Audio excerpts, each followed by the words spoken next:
No,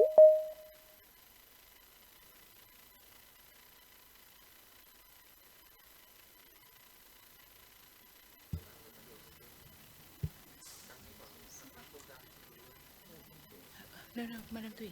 Thủy ơi, nước cam. Chị cảm ơn nhé. Cảm ơn. You want one too? Yeah. What about you? Okay. Một cốc nữa. So maybe start. Great. Are you ready? Good afternoon, everyone. I think it's about time to start.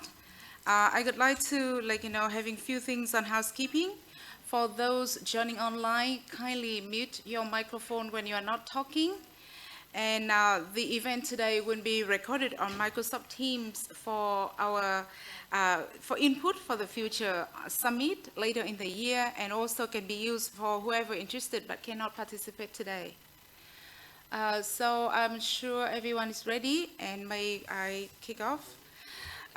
Ladies and gentlemen, dear friends and colleagues, my name is Loan. I am the Director for Strategy and External Relations of IMIT in Vietnam. And follow the success and the outcome of the last year online and digital enhanced learning roundtable discussion in September 2020, co-chaired by MOET Minister Phùng Xuân Nhạ and our ambassador of the Australian Embassy. It is agreed at the meeting that the RMIT would continue to facilitate the discussion among the Vietnamese and Australian university to promote and enhance online and digitally enhanced learning in Vietnam, aiming towards to have a good quality in online and digitally enhanced learning in Vietnam, and also enable for future development.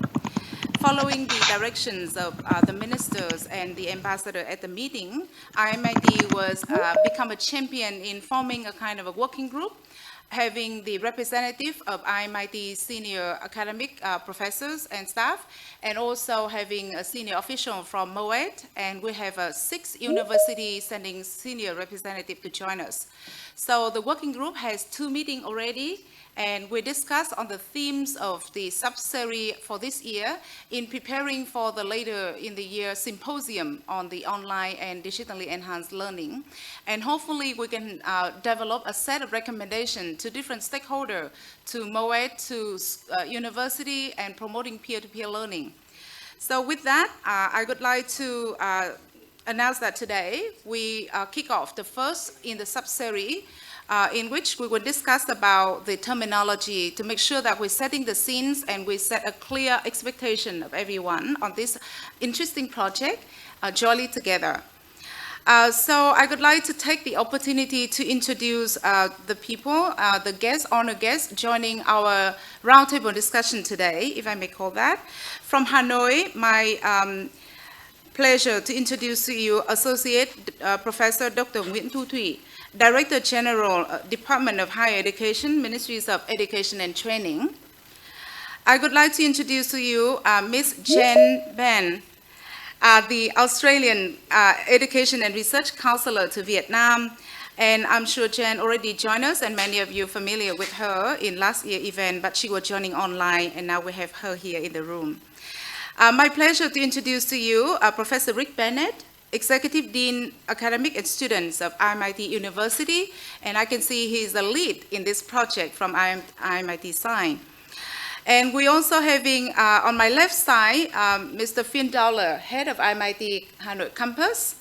And we also having senior representative coming from the Australian Embassy in Hanoi. We're having the senior representative coming from about 30 universities in Vietnam. Some are here and some joining online. As you can hear the sound, that is people joining on Microsoft Teams.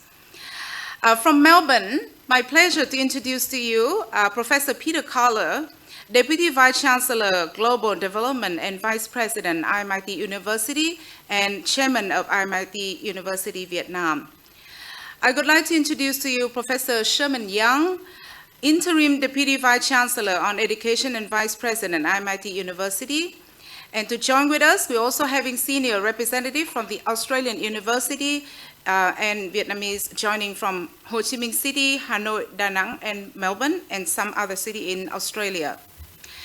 And now I would like to invite, it's my pleasure to invite Professor Peter Collar to have the opening speech to welcome everyone at the roundtable discussion today. So over to you.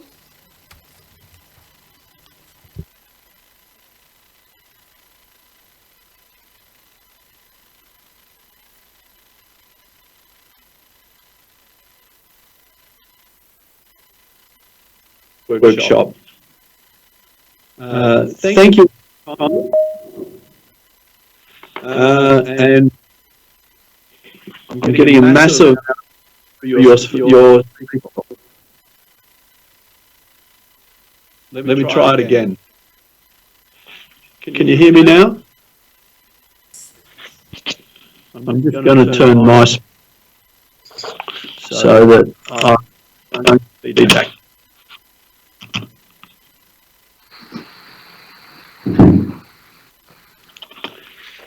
Okay. Can people hear me without feedback now? Put your hand up if you can. Yes, yes. Excellent. Thank you. Well, I'll start again. Greetings from Australia and welcome to everyone to this workshop today. First of all, I'd like to thank you all for your time. When we give up time to have these sorts of discussions, it's always a valuable occurrence. I'm pleased to be here joining you via Teams, but I would much rather be sitting in the Movenpick in Hanoi, being able to talk directly to the rest of the people around the room. I know the area well. My son worked in Pacific Place just next door for a year, and I'm envious of you being able to enjoy Hanoi at this time of year. I'd also like to note our senior level speakers, and I note that we did intend to have the Vice Minister, Professor Juan Minson, to speak, but Luan, we did not give a notification of that, so perhaps he's not been able to attend. But I do recognise Ms. Jennifer Bunn, our Education Consular from the Australian Embassy in Vietnam. Thank you again, Jen, for making time to be available. And Associate Professor Eun Tu Thuy, the Acting Director General, Department of Higher Education, Ministry of Education and Training. What a pleasure it is to join with you today, and along with my colleagues from RMIT and from other colleagues from embassies and other universities, thank you very much for attending. Now, for the past 20 years, RMIT has been a trusted partner of the Vietnam government, proudly supporting not only Vietnam's economic priorities and development, but leading in the quality of education. And I'm proud of the contributions that we, RMIT, have made over the past 20 years. Indeed, in September last year, September 2020, we were honoured to work with the Minister of Education and Training of Vietnam and the Australian and Victorian governments to convene a high-level policy roundtable on online and digitally enhanced learning. And in that workshop, to share Australia's expertise and experience in online and digitally enhanced learning. And that has set the framework for today. The roundtable itself was timely because in 2020, the global COVID-19 pandemic found us changing the way we teach and learn. And since then, it has accelerated the way that we work together to deliver learning in a flexible, digital manner with improved accessibility. The judicious use of online education, paired with high-quality, face-to-face delivery in a blended format, is likely to be an enduring feature of the way that education is delivered globally as we proceed in the next decade. The inaugural online and digitally enhanced learning policy roundtable last year also recognised the strong educational ties between Australia and Vietnam, as well as the opportunities and the challenges created by significant improvements in digital delivery of education that was forced on us because of the need to change because of COVID-19. And indeed, Vietnam is fantastic in embracing technology and is well placed to develop and drive improved applications of online and digitally enhanced learning. Also, the Ministry of Education and Training of Vietnam has been enacting the necessary policies to encourage online teaching and learning in combination with in-person training while promoting digital transformation in education. And through this workshop and subsequent dialogues on online and digitally enhanced education, we at RMIT aim to promote multilateral cooperation among partner and peer organisations from both Australia and Vietnam to exchange ideas, to share experiences and support one another in our shared journey to a new era of digitally delivered blended education and training. And I'm sure it's going to be a fantastic experience for us all. Australia and Vietnam have a very strong connection and partnership, with Australia being one of the top destinations for Vietnamese students studying overseas. Indeed, we've got many Vietnamese students in RMIT in Melbourne, as well as those that we have in RMIT in Ho Chi Minh City and in Hanoi. With the opening of the Victorian Trade and Investment Office in Ho Chi Minh City, undoubtedly we'll be seeing the strategic relationship between the two countries continue to deepen. At RMIT, we are proud to be Australia's longest investment in Vietnam, with rich partnerships with the Vietnamese government and with their industry and with all our alumni.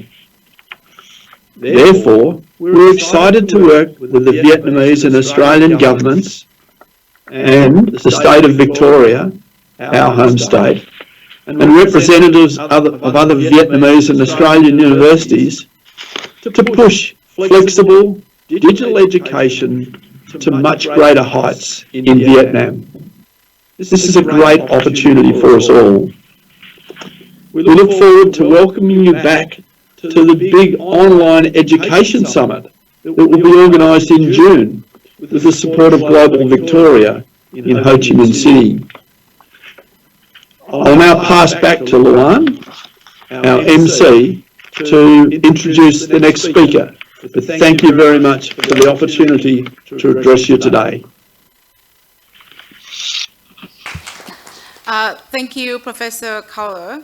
Thank you for your welcoming remarks. And I do apologize. Luan? Yes. Thank you. Can you hear me? I can, yes. Yes. And I do Go on mute now. apologize. I do apologize for not telling you earlier that Vice Minister Son couldn't make it to the meeting today because we all understand the ministry is now experiencing the transition to the new leadership, and I'm sure there must be many other priorities. But Vice Minister Son, I would like to confirm his very strong interest in the online and digitally enhanced learning advocacy in Vietnam. And now it's my pleasure, moving next, to welcome Madam Nguyễn Thu Thủy, Directors Generals of Higher Education, to have welcome remarks and also some word to our roundtable discussion. So over to you, please. Thank you very much. Ms. Jennifer Bahan, Australian Education Counselor to Vietnam. Professor Peter Kohler, Chairman IMIT University Vietnam, Deputy Vice Chancellor IMIT University. Professor Sherman Yang, Deputy Vice Chancellor Education and Vice President, MIT University. Ladies and gentlemen, it's a great honor for me to be here with you today. First of all, I would like to express our highest appreciation to the Australian Embassy to Vietnam and MIT University to take the champion role in organizing a sub-series of online education deep dive workshops after the success of the first online and digital enhanced learning policy roundtable held last September. The topic that we are discussing today focuses on setting the scene, planning, scope, terminologies, and expectations on online digitally enhanced learning. This will lay the solid foundation in the aspects of online learning, turning the opportunity of digital education, digital transformation for Vietnamese higher education institutions into reality. Building on this momentum, Vietnam Ministry of Education and Training, Australian government, MIT universities, and other Vietnamese and Australian higher education institutions will work together on policy recommendations as well as guidelines and resources to ensure and improve quality education and engagement for our students, lecturers, and other stakeholders. The Vietnamese government has committed to the strategy to develop distance learning as a component of social learning and lifelong learning, as you know. And our ministry already in 2016 issued Circular Number 12 on the application of information and technology in online management and training in Vietnamese higher education institutions. Additionally, Circular Number 10 in 2017 regulates distance learning at the levels of higher education, and additionally Circular Number 39, the newest one, in 2020, provides the criteria for assessing quality of distance education programs for higher education. And we can name many other policies related in this area. Vietnam's Ministry of Education and Training wish to strengthen online and digitally enhanced learning as a positive support for traditional mode of delivery, not only to respond to COVID-19 pandemic. The digital literacy is a vital skill for the 21st century. So to improve quality of online education in higher education, we expect to enhance digital literacy skills of lecturers and students besides the advancement of technologies. That's why we highly appreciate this very important event. Last but not least, I'd like to express my gratitude to the Australian government, to the IMIT University, alongside with representatives from Vietnamese and Australian universities to contribute to the success of these digital education initiatives. I hope that our discussion today will be very effective, useful, and open up many other interesting dialogues. Thank you very much, and please enjoy the event. So thank you for your very nice speech, and I personally thank you for your ongoing support and guidance on these important projects. And also I would like to thank your staff in the department for engaging it effectively in the working groups so we can set out the theme for the discussion today. To continue, may I have the honor to introduce to you Ms. Jen Ben, the Education and Research Counselor of the Australian Embassy in Vietnam, to share a few words, please. Look, there you go, just press a button. Technology. How do we use it? Good afternoon, everyone, both those here in this room today and also to the large number of audience that I can see coming through online. It's wonderful to be here in person. I'd like to first of all acknowledge my colleague, who is the Director General of the Higher Education Department of the Ministry of Education and Training, Dr. Thuy. And also I'd like to acknowledge other MOET colleagues here in this room today, including Mr. Ha, who's been a huge advocate for the Australia-Vietnam relationship. It's wonderful to be here working with you across a number of different projects. I think we'll do some work later on the week on a different project, so it's wonderful to see you so often. I'd also like to really acknowledge the team at RMIT, both through Professor Peter Colo back in Melbourne, Professor Rick Bennett here in person, Phil Dowler, who I do see now almost weekly, and Luan and others. I continue to be impressed not only by RMIT's commitment to providing education and training to individual students here in Vietnam, but also in working with the Vietnamese government on some of the big policy issues that we all share. Luan in particular, I wish I could bottle even just a small amount of your energy and drive. Thank you very much for providing these sorts of opportunities. I'd also like to acknowledge both old and new colleagues from Vietnamese universities, both here in this room today, but also particularly online. And I look forward to visiting more and more Vietnamese universities as I extend my time here. I'd also like to acknowledge other Australian university colleagues who have joined us today. We have our colleague from the University of Queensland here in the room, and I believe we have colleagues from universities such as Deakin and the University of Western Sydney. Deakin's here in the room. I hadn't met you yet. It's wonderful to be able to share experiences from a myriad of different Australian universities on this topic.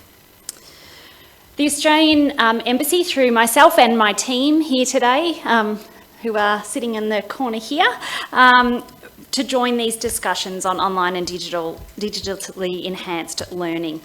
Policy discussions such as this are not had often enough. We often get caught up in the day-to-day business of projects and programs, but we don't sit down and talk about policy issues together enough, so I'm thrilled that we can do that here today. I'm likewise thrilled that this will be the first of an ongoing series of workshops on this topic, and we look forward to sharing more from the Australian experience over the course of this year. From pedagogy to technology, through to quality assurance and assessment, we are excited to bring the Australian experience to bear as Vietnam prepares for your digital future, and indeed as Australia prepares for ours. Around 14 months ago, just 1 month younger than my son, the world was set a challenge that has left very few corners of the globe untouched, and one we hope not to see again in our lifetimes. A challenge that disrupted almost every single industry sector.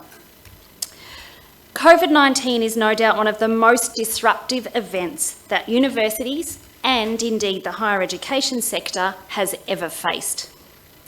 But as well as being an enormous disruptor, the pandemic has been an accelerant of change. One of the immediate changes, the switch to purely online learning last year, was hardly unique amongst all of the other disruption, but it did present unprecedented disruption to a usual university delivery.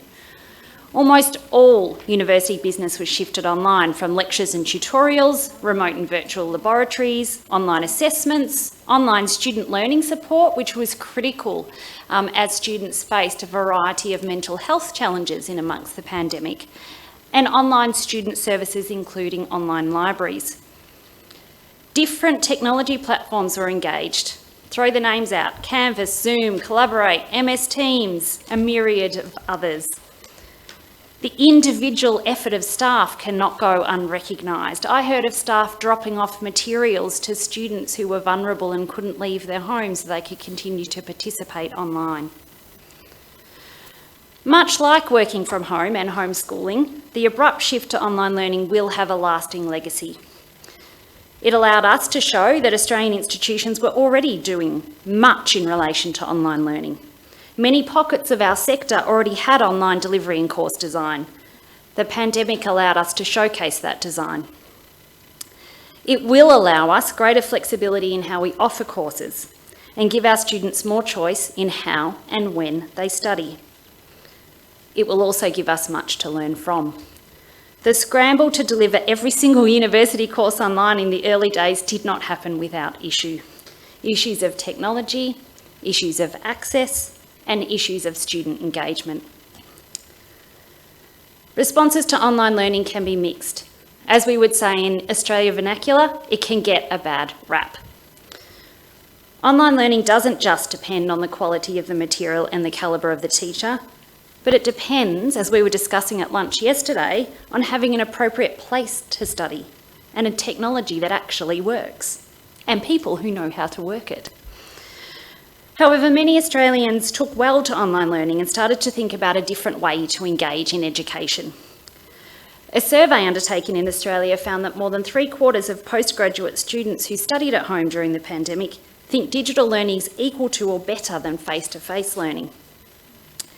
One of the surveyed students said, "I generally prefer to study on campus so I have access to all my lecturers, but actually I realised I do all of my best study at home. So my online learning experience hasn't been that different to my on-campus study." Students appreciated much of the online delivery journey. They appreciated the ability to use asynchronous lectures, to pause, to think, and to restart their learning journey. Students also appreciated the flexibility that allowed them to better balance family and employment commitments. Similarly, staff at universities have had the opportunity to change their thinking and their own skills. The rapid move of universities to remote online delivery may well have changed staff perceptions about what is educationally possible and also what is and is not desirable when using technologies to support university-based teaching and learning. And of course, we won't change those poor perceptions of online learning that I referred to earlier until we can show that employers value it as much as they do face-to-face. But the COVID-19 pandemic has given universities a proof of concept that online course delivery is indeed possible, but we need to ask ourselves now the question of the role that it will play in the future. Vietnam and Australia are in a very enviable position. Many other countries with persistently high COVID transmission rates are still engaged in the day-to-day of just getting online teaching done. I read this morning that universities in the UK are not yet able to open themselves to students until at least May and most likely September. Australia and Vietnam can actually now start to choose what the future of delivery will look like, with students able to access both online and face-to-face. So we are the envy of the world. Whilst the pandemic has no doubt accelerated the move to online and digital delivery, it actually isn't our only driver. This work had started pre-pandemic.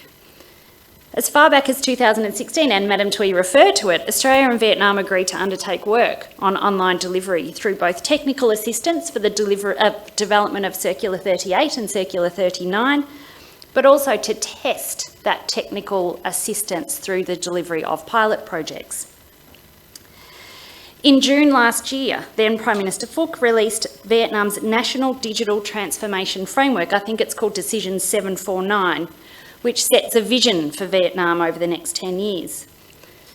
Education is identified in this policy as the second priority industry for digital transformation. Institutions are being encouraged to develop platforms to support remote teaching and learning. I think this framework aspires to have 100% of Vietnamese educational institutions launching remote learning and teaching, with 20% of the delivery of the curriculum being taught online. So given those drivers, today we actually need to set ourselves a challenge. We need to start by asking ourselves some questions. What should stay? From online delivery that has taken place over the last 14 months, what parts have worked best? There was media reporting in Australia last year that said lectures will now be delivered online and tutorials will be delivered face-to-face, but it's certainly not that simple. For some courses that model may work well, for others it won't. So what will stay and what will go? I think it was Professor Colo who used the word in his introduction, judicious. We need to start applying some judicious decision-making to what we'll deliver online and what we won't. We also need to ask ourselves the question of how, and not just how in terms of technology, but how in terms of curriculum design, how in terms of access, and how in terms of what students will access and when. So today we continue to design the digital future of education, with COVID still present of course, but without it being our only driving factor. Today we get to take what we've learnt throughout the pandemic and start to combine it with evidence and best practice.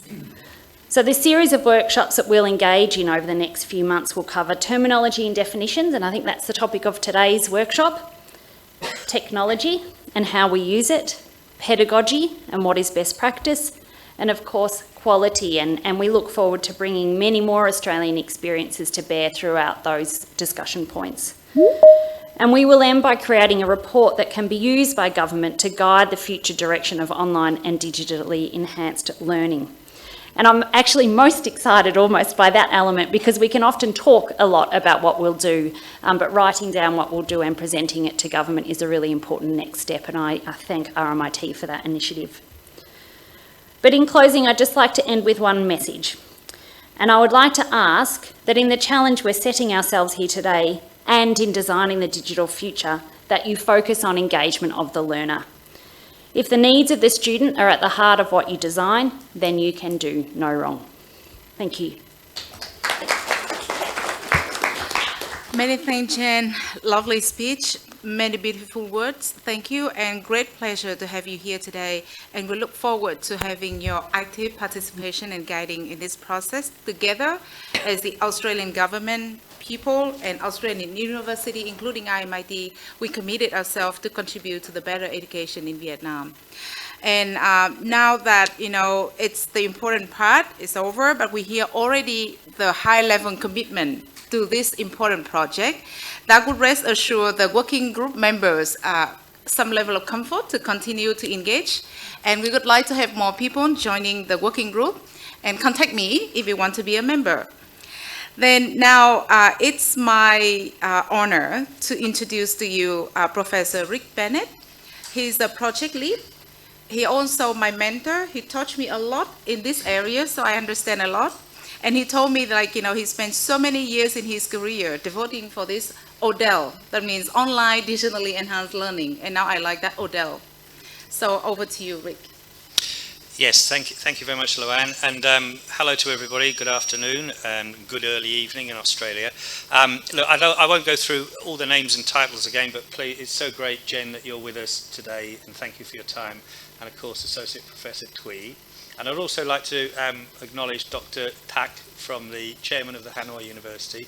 Welcome to you as well.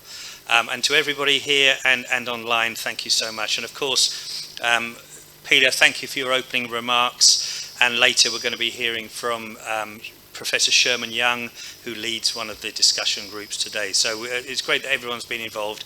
And we have so many distinguished guests and participants from many Vietnamese universities who are a key part to this initiative.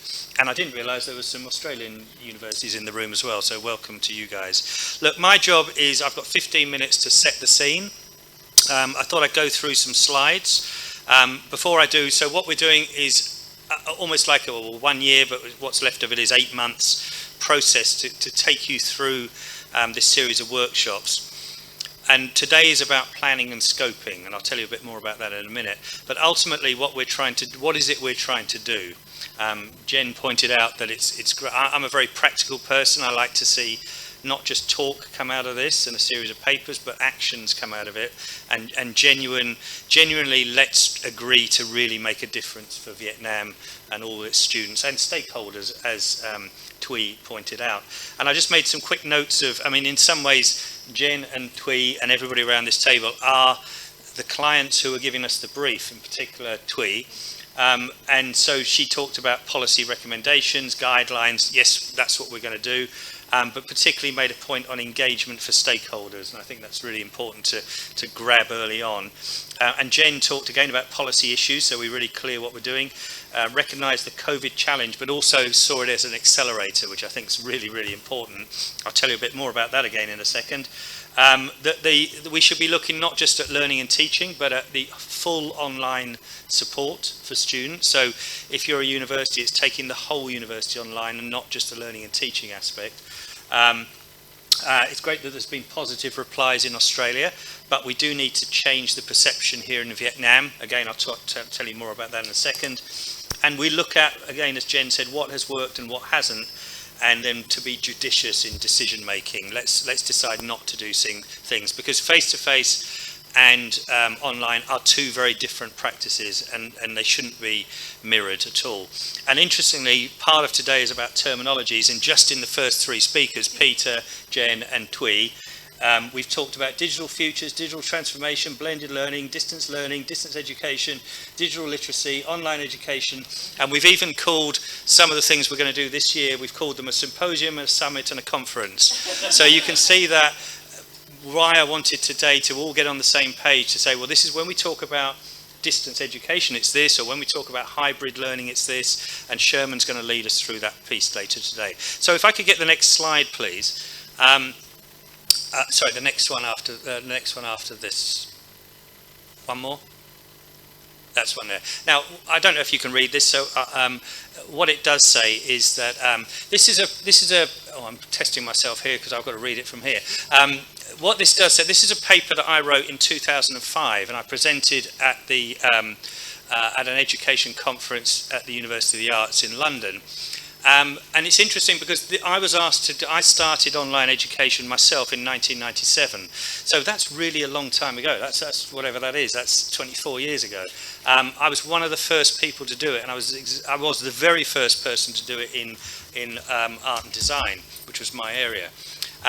My eyesight's so bad they're going to give me a little thing here. That's fabulous.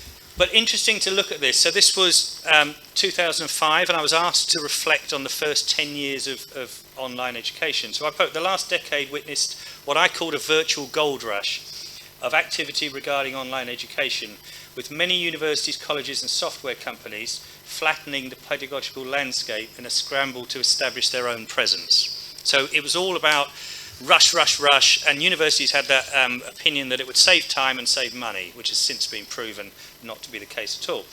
Unfortunately, in many instances, all that scramble left behind were hastily planned and low-quality courses and programs, which sadly reinforced the belief that online education is a poor substitute for face-to-face learning and teaching.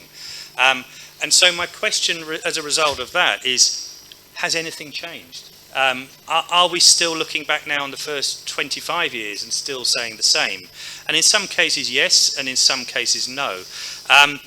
So look, that was a bit about, so I've been working in this area for over 20 years. In fact, in about 2017, I kind of gave up in this area because after doing it for 20 years, I just was banging my head against a brick wall where institutions, I was in Australia at the time, just didn't want to recognise that online learning was an important thing. And again, as Jen has pointed out, it's only COVID that's really pushed that and accelerated that forward. Now, my background is also, I'm a designer, that's my area, art and design, and so I'm used to working on projects where a client will give a brief and then we work out how to do that project. And I'm treating this project exactly the same. And so what we need to do is agree a structure and a timeline, which we're going to do later on, and most importantly, a process about how we go through this. It can't be just a lot of talk, it's got to be a lot of actions as well. And the aim is clearly to provide a national set of guidelines to MOET and the Vietnamese government, and to also share best practice in Vietnam, coming from all of you guys. And so RMIT is just leading that in putting this together, but without the participation of everybody, both Australian universities and Vietnamese, this won't be as rich as it possibly could be. Can I get the next slide, please? This is a slide that I've used for many years, this one and the next one, and it's just to point out, and people remember pictures. As a designer, I tend to do that instead of pie charts and words. But universities are notoriously slow to change. Okay, like an aircraft carrier can take 5 or 6 miles to turn a corner, and that's not their fault. And it's understandable that they're slow because they're so big, and therefore they become a little bit cumbersome. And I can vouch for that in my previous line, where I mentioned online education was seen as an awkward problem. Students wanted it, but universities had trouble embracing it. And students were asking, even back then, 20 years ago, they weren't asking, why are our courses now online? They were asking, why are our courses not online? Because the rest of their world was. And so universities were quite slow in adapting to that. And public perception has not changed that much. They see, up until before COVID, they've seen online education or online learning and teaching as a plan B. The thing you do when you can't do plan A, which is go to face-to-face courses. And there's a thing I keep hearing in Vietnam, that Vietnamese students and parents don't like studying online. I don't believe that at all for an instant, and I think that's a total myth. And I think this year we can go about proving why. What it really is about is, when you dig deep into that, is that Vietnamese students don't have the environment probably in their homes to study online.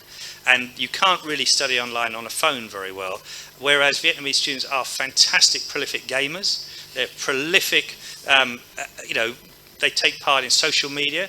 They're prolific shoppers. So if they do everything online with one of the fastest internets in the developing world and one of the cheapest internets, why wouldn't they study online as well? And a lot of our students who do online courses actually come into campus to study because they've got air conditioning, they've got nice internet speed, it's quiet, and it's those environmental conditions that I think are not conducive. It's not that they don't like studying online, it's just it's difficult for them. So we need to think about that a lot in the next year or so. And good teaching and bad teaching is in all sectors. I heard our Vice-Chancellor Martin Bean say this just last week. In face-to-face teaching there's terrible teachers and there's good teachers, there's terrible courses and there's good courses. And they've had 1,000 years plus to get their teaching right. And it's still not great in all areas. And so online's only had about 20 years. So we shouldn't be too tough on it. We should be developing it so that we can set some guidelines for what is good learning and teaching and what is good support for an experience and engagement for the stakeholders. Can I show the next slide, please? So what we really need to be is quick and agile. That's the difference between an aircraft carrier turning a corner and a jet ski turning a corner. And there's no reason often why we can't be. For example, at RMIT in Vietnam, we're a small faculty compared to that in Melbourne. So it makes sense that we can be more nimble, we can be more agile, and we can be more quick. COVID-19 has been our friend in this regard. As you say, it's made us an accelerator. It's let us play on the jet ski because we need to be quick. RMIT went online from Friday to Monday, back a year ago. We did it in a weekend. We were lucky we had Canvas and the learning management systems, etc. But the attitude of the staff was, yes, let's do it. Okay, the next slide, please. Let's look a bit more at education. Learning and assessment. We may laugh at this slide, but it is really, it is kind of, it's still a mindset of much of today's education. If you think about people worried about copyright, about plagiarism, about academic misconduct, it's about don't show other people your answers, don't work together. It's not serious study, okay? Whereas if you look at the next slide, which is where RMIT is going in the next, this year, it's about being totally connected, networked, and being collaborative. And so this is what we're calling a classroom of the future, where every single student is either physically there or they're digitally there. And that means that we can, for the first time, share our courses with the students in Australia or the students in Singapore or our students between Hanoi and Ho Chi Minh City. So there's great advantages to this. And ultimately, this is the way industry works. You know, and if we're getting our students ready, like RMIT's mantra is ready for life and work, if this is how the industries work, where our students will be going into, why aren't our classrooms doing the same? You know, let's take the next slide, which is the dreaded peril of technology. You know, technology since the very inception of digital learning, which let's say go back to 1996, probably some of the earliest examples. Technology has always been at the forefront, of course, because this is how it enables to happen, but it also often gets in the way. Referring back to my opening abstract, talking about the responsibility for the gold rush, where everybody wanted to go online quickly and basically ruined everything, it was usually the software companies that were partly to blame, and the universities who were perhaps greedy, thinking we can make more money and save time and it would just be easy. And that was the sort of problem back in the day. But often, like this remote control, how many people have got a remote control like this in their home or their hotel room? How many buttons do you usually use? One to turn it on, one to change the channel, one to change the volume. That's all you need. But you get all of that. And so therefore it's blinded by that, it's too complicated. And often online learning and teaching is too complicated, and it's influenced by programmers and not teachers and students who dictate what it should be. Can I get the next slide, please? And that's what online learning should be. It should be simple, let the technology disappear, just have what you need, and our digital native students, as we call them, those people who don't know a non-digital world, they must inform us what they want and how they want it. And of course, what we offer must be flexible. It must be available anywhere, anytime, everywhere. And it must be simple, and especially it must be mobile. Let's take another look at the university. One of the projects we've been doing in the RMIT over the last year has been to reinvent the next 5-year vision.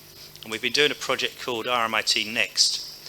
And it's to develop a new strategic plan. And one of the questions that comes up, which is a great question, what does the university of the future look like?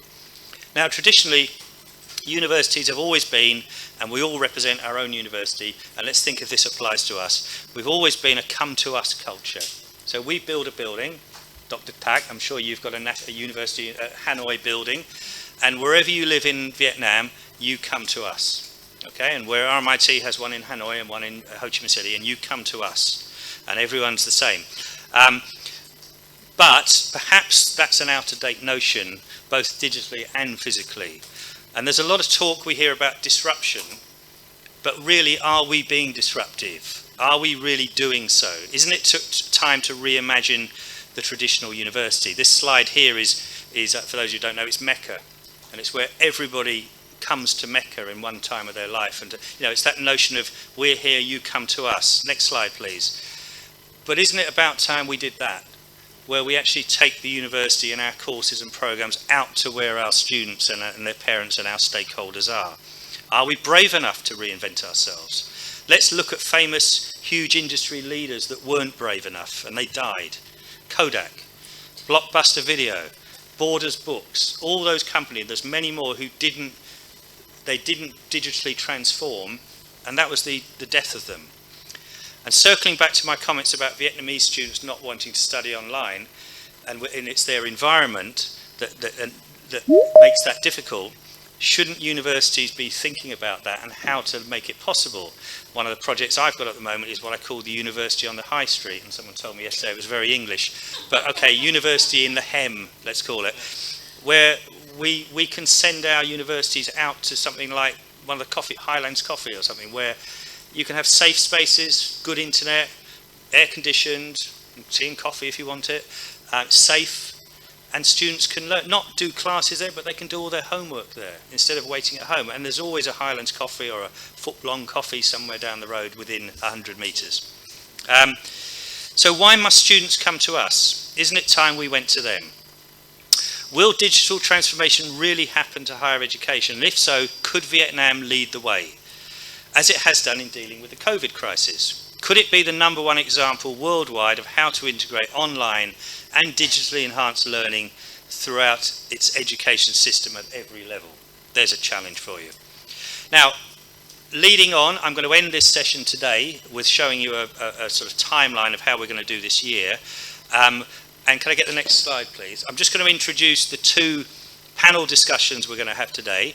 This one is where an expression we have in English which is called everybody's singing off the same hymn sheet, which is basically we're all talking about the same thing. So Sherman is going to lead a panel discussion on what does online mean, what does blended mean, what does hybrid, what is virtual, all those list of, and so that we can begin with perhaps a glossary of terms that we all understand and we all agree to. And the last slide, please, is, and then Thuy is going to lead a panel discussion on expectations and what are our boundaries, and so what is the scope, and most importantly, what is not, and who better would we have to lead that panel discussion than the person we're probably going to hand that report to at the end of the year. So hopefully that set the scene, and hopefully I'm sort of bang on time. And with that, I will thank you for that, and I will hand you back to Luann. Thank you, Rick. Very proud of you. And I have another wonderful lesson again. Thank you, Rick, for such an insightful sharing. And may I now kindly invite you all to take a kind of 5-minute break to have a coffee, tea, and some snack outside. And we will continue the session in 5 minutes again. And we can also serving you at the table as well, but 5 minutes would be good for people joining online. Yeah, thank you.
I would like to confirm that Chairman is ready.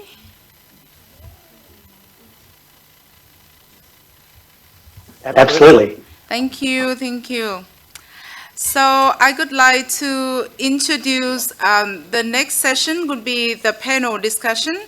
And as Professor Rick Bennett already introduced to you the topic, the first panel, and I would like to introduce Professor Sherman Young, our Interim Deputy Vice Chancellor Education and Vice President of MIT University, will facilitate the discussion of panel 1. So over to you, please, Sherman. Thank you, Loan. And in the interest of time, I won't acknowledge all the guests individually, but I will just say thank you all for the time. I know it's a big commitment, and it's wonderful to see so many people both in the room and online here today. So welcome to you all. I have to confess, when Professor Bennett gave me the brief for this session, where he said you'll be articulating a glossary and agreeing some terms for online learning, I thought of the theme song from Mission Impossible, because to do all that work in 45 minutes, I think, is an enormous ask. But we will make it. We will make a start, and with my fellow panelists, I'm sure we'll be able to introduce the ideas that we have and to think about what the next steps might be. So on that note, it's my pleasure to introduce my fellow panelists. We'll have them present shortly, but I'll just introduce them to the group first. So we have Dr. Chi Diep Phong, who I think is online there. So welcome, Chi, a lecturer at the University of Technology and Education in Ho Chi Minh City in Vietnam, with vast experience and working with, I believe, Arizona State University on some projects in this space. So fantastic and welcome. And our other panelist today is Associate Professor Tuan Phan Pham, who's Director of Educational Testing and Quality Assurance Department at the University of Da Nang, University of Science and Technology. So welcome, Tuan. Lovely to see you here online. I thought I'd begin just by reflecting a little bit on what both Jen and Rick said, and I thought I'd begin by articulating my particular perspective on both of those presentations. The first is my research background is media studies. So I, as an academic, I've spent my career looking at the impact of new media technologies on traditional media enterprises. So, for example, I wrote a book called The Book is Dead, Long Live the Book. I've written a book on the impact of the internet on traditional media scapes like broadcast media and newspaper publishing, and I've written a book on the future of music in the digital age. So I'm well versed, if you like, on the disruptive potential of digital technologies. And to me, the advent of online learning is a fairly natural, if you like, a natural evolution given the intervention of the internet and its technologies in all facets of our life. It's no surprise that we're all engaging in online learning now. The only surprise is it's taken so long, because really the internet has been a bigger and bigger part of our lives for well over 2 decades. But reflecting with that media studies background, I keep thinking of a term that media studies academics use, which is remediation. And that's the idea that when a new media form comes, our first instinct is to recreate what we used to do in the new media form. So, for example, when radio first emerged, the first thing that was on radio was plays. So they took the form of the stage and the plays that happened on stage, and they went, okay, what can we put on radio? Let's put it on, let's put plays on radio. So we had radio plays for a very long time. And it took 30, 40, 50 years to actually evolve radio into its own dynamic, interesting, innovative kind of media form that we're used to today. And likewise, I think we need to think about learning and teaching and education in much the same way. You know, COVID was fantastic. It forced us all to think about things, but all we really did was take what we used to do and move it online. You know, we took the lecture tutorial format, as Jen said, and we're still talking about lectures and tutorials. But for me, the real opportunity to think about is, okay, well, it's a whole new media format. It's a whole new way of delivery with new opportunities and new affordances. What could we do with this? Why do we just think about the old ways? When can we move away from the remediation, if you like, of our education into something quite new and dynamic? How do we think about students and their engagement and how they engage with each other and with their teachers and with the content, given the totally different possibilities that the internet enables? So that's one reflection. The second reflection is, I'm going to push back a little bit on Professor Bennett. No, Rick was, I think, a little bit negative about the history of online learning and how well we have or haven't done it over the last couple of decades.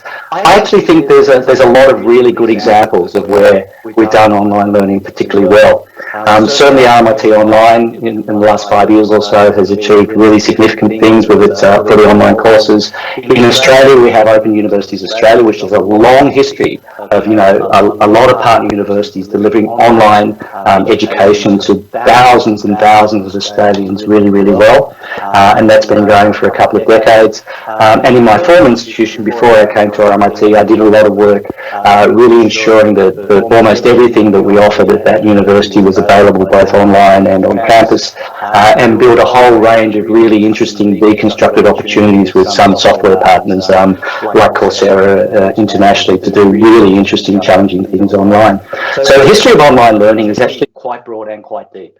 There's quite a lot that has happened, but it's a kind of segue for me, because this is really, as we think about terminology, a real opportunity to think not just about terminology, but what are the opportunities.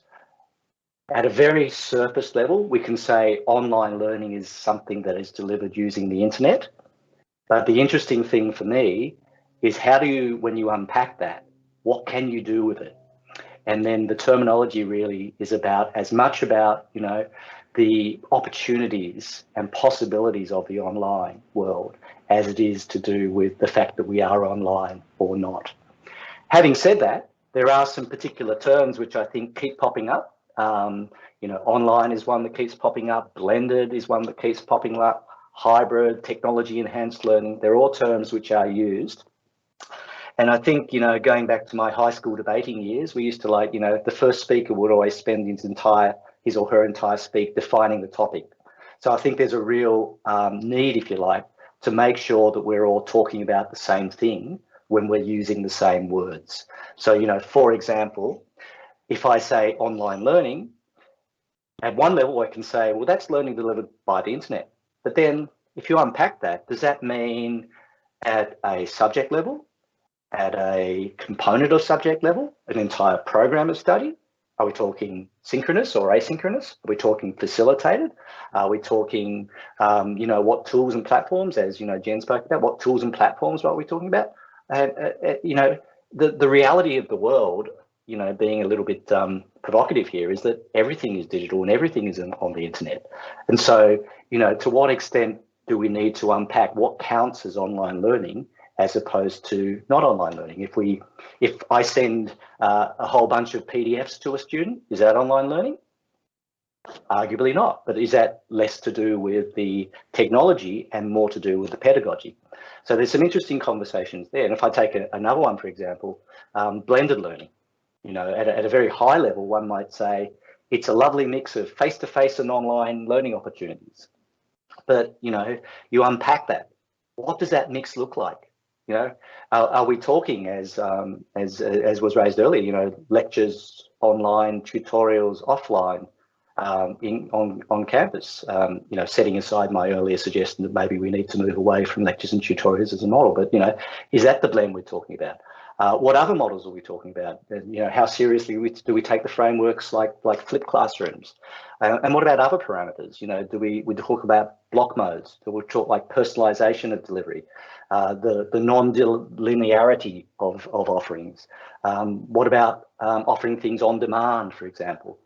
Can you think about the blend that way rather than necessarily on campus and face-to-face? So, as I said at the very beginning, I think it's a mission impossible to actually come to conclusions and to agree a glossary in the next, we're down to 25 minutes or so. But I think it's really important to to begin the conversation and to progress it. And we will certainly, as this group winds up this channel in this conversation, we will certainly progress that conversation to the next step. So on that note, I'm delighted to hand over to Dr. Chi, who I think has a presentation as well. And I think if there's any questions, throw them in the chat. Over to you, Chi.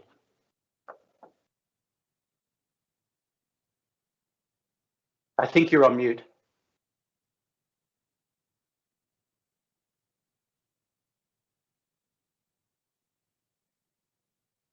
Chi, I think you're on mute. Sorry.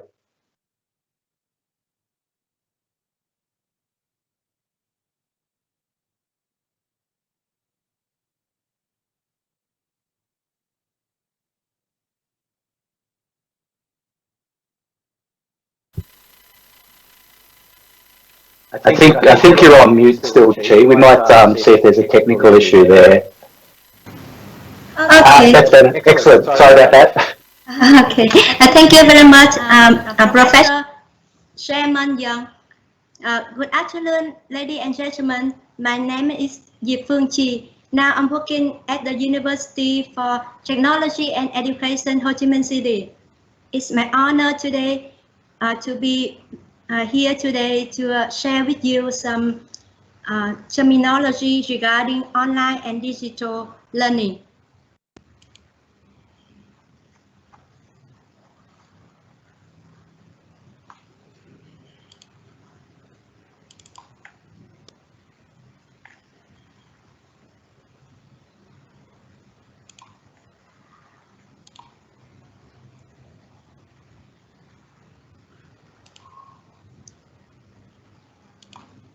Do you need some help sharing that screen there, Chi, or is it? Can you see my presentation already? Perfect. Yes, thank you. Thank you. So now I would like to share with you some terminology regarding online and digitally enhancing learning based on my research. Regarding the definition of online learning, according to STAN, online learning is an education that takes place on the internet, which is often called e-learning among other terms. STAN supposes that online learning is a kind of distant learning, the general term for any learning that takes place from a long distance and not in the traditional classroom. And distant learning includes the first, correspondence courses taking place through mail with little interaction. The second, distance courses with learning content transmitted over radio or television. The third, CD-ROM courses where students interact with learning content through static computer. The fourth, online learning referring to internet-based courses which are offered synchronously or asynchronously. And the last, mobile learning using devices such as cell phone, PDAs, and digital audio players. The authors Popovich, Lidis, Ihihar, Steinbecker, and Chaklis simply defined e-learning as the use of the internet and other related technologies to provide support and enhance teaching, learning, and assessment. The author Boozer-Moore proposed a wider meaningful definition. E-learning includes applications of technological solutions to the problem of finding the best match between the needs of a given set of learners with their individual learning demands to learn a given content using a given set of learning tools. The advantage of this definition is that it shows at least 4 relevant aspects for considering online learning. They are learning theories, psychological dimensions, and cognitive needs of learner. The technology covering all forms of information and communication technology. And the last, the basic content to be learned.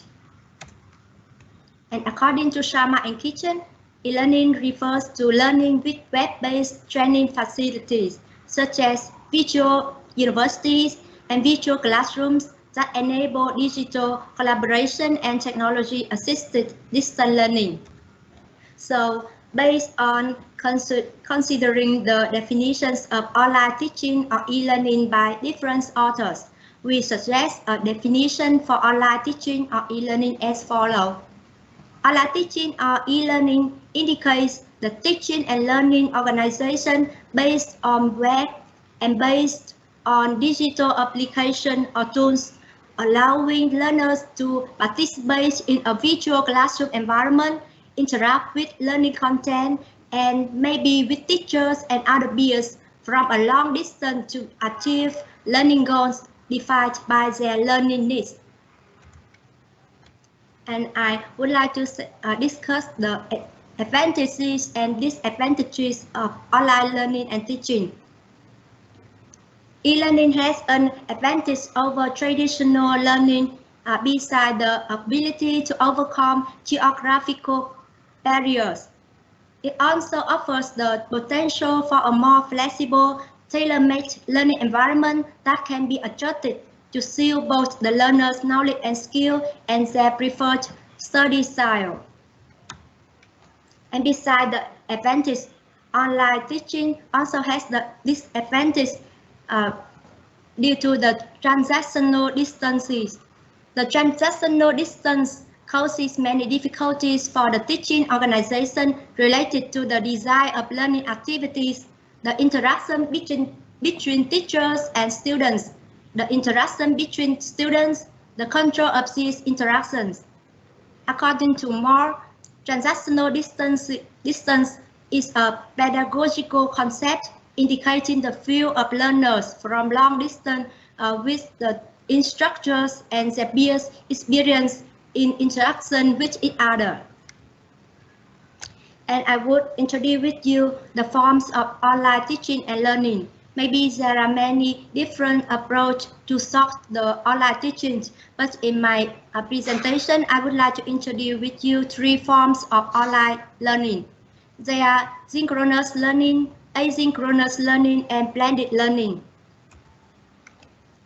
Synchronous learning can be understood as a form of learning in which teachers and learners exchange information and interact directly with each other at the same time through digital media without having to meet face-to-face. For example, through video conferencing or virtual classroom or instant messaging. And asynchronous learning is a private-based course where the learning takes place at any time according to the learner's chosen time. Examples of asynchronous communication tools are email or online discussion forum, a platform, or LMS. That means Learning Management System. And my university, I'm using LMS, Learning Management System, to implement the online learning now. And blended learning is often considered as the combination of face-to-face and online learning. And that is the references of my presentation. Thank you for your attention. And now, Professor Dr. Tuấn from Da Nang University will share with us more information and terminology regarding our topic. Thank you very much. Thank you, Dr. G. And certainly we'll take questions from the floor, maybe after Professor Tuan. So, Professor Tuan, over to you.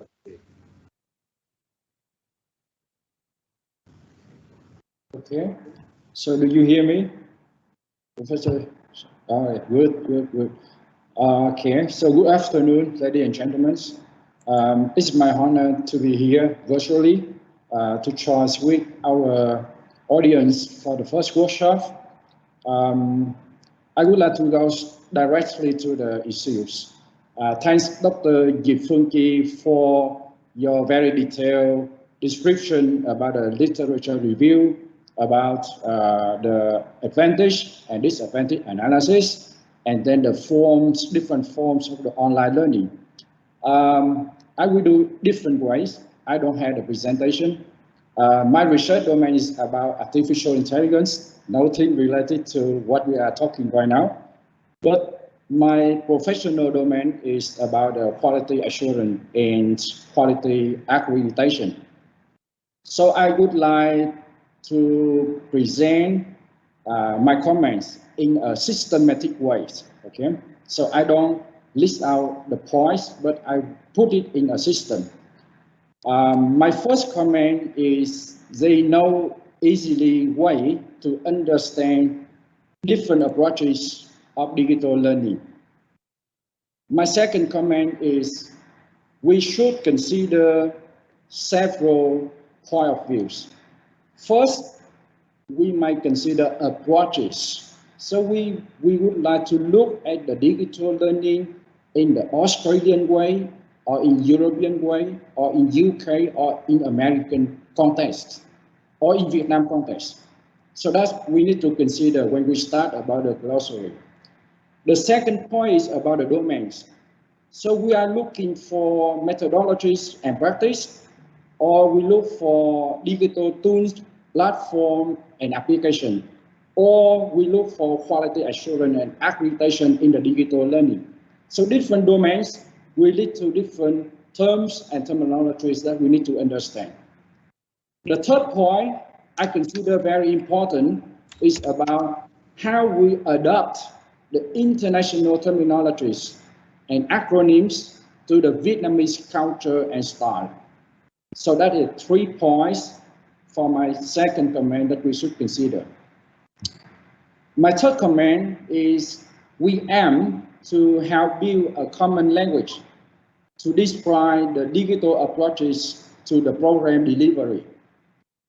To do so, the terminologies guidance will help the education providers to explain what students can expect from their program that they are learning, and also allow them to better understand the difference between the learning experience that they are offered through on-site, online, offline, etc. So to reach the aim, like I mentioned, I apply the design thinking process. So the step one, I think we should try to empathize an understanding of the common terms like distant or remote, online or virtual or digital, and so on. So after the step one, then we move to the step two. We need to define a taxonomy of the students' digital experience in terms of engagement through the teacher facilitation and through the usage of the digital tools and applications. I'm talking about the taxonomy level. So whether students in the passive way or in the supportive way or in active or even in the interactive way. So we need to define the taxonomy levels of the student experience through our digital learning. And then after step one and step two, then we are able to prototype. So we list out a glossary. So this prototype of the glossary, I would not say this is the regulation. It's really hard to say the regulation because we have the different ways to understand, to talk for the same thing from the different culture and from different nations, right? So this should be not a regulatory requirement, but it is intended as the starting point for an understanding of a common language for digital learning across the Vietnam higher education sector and jointly with our partners from Australia, from ASEAN, from UK, for example. So with that 3 steps, then we are able to determine the terminologies like a kind of a guidebook. Yesterday I had a short discussion with Professor Rick from IMT Vietnam.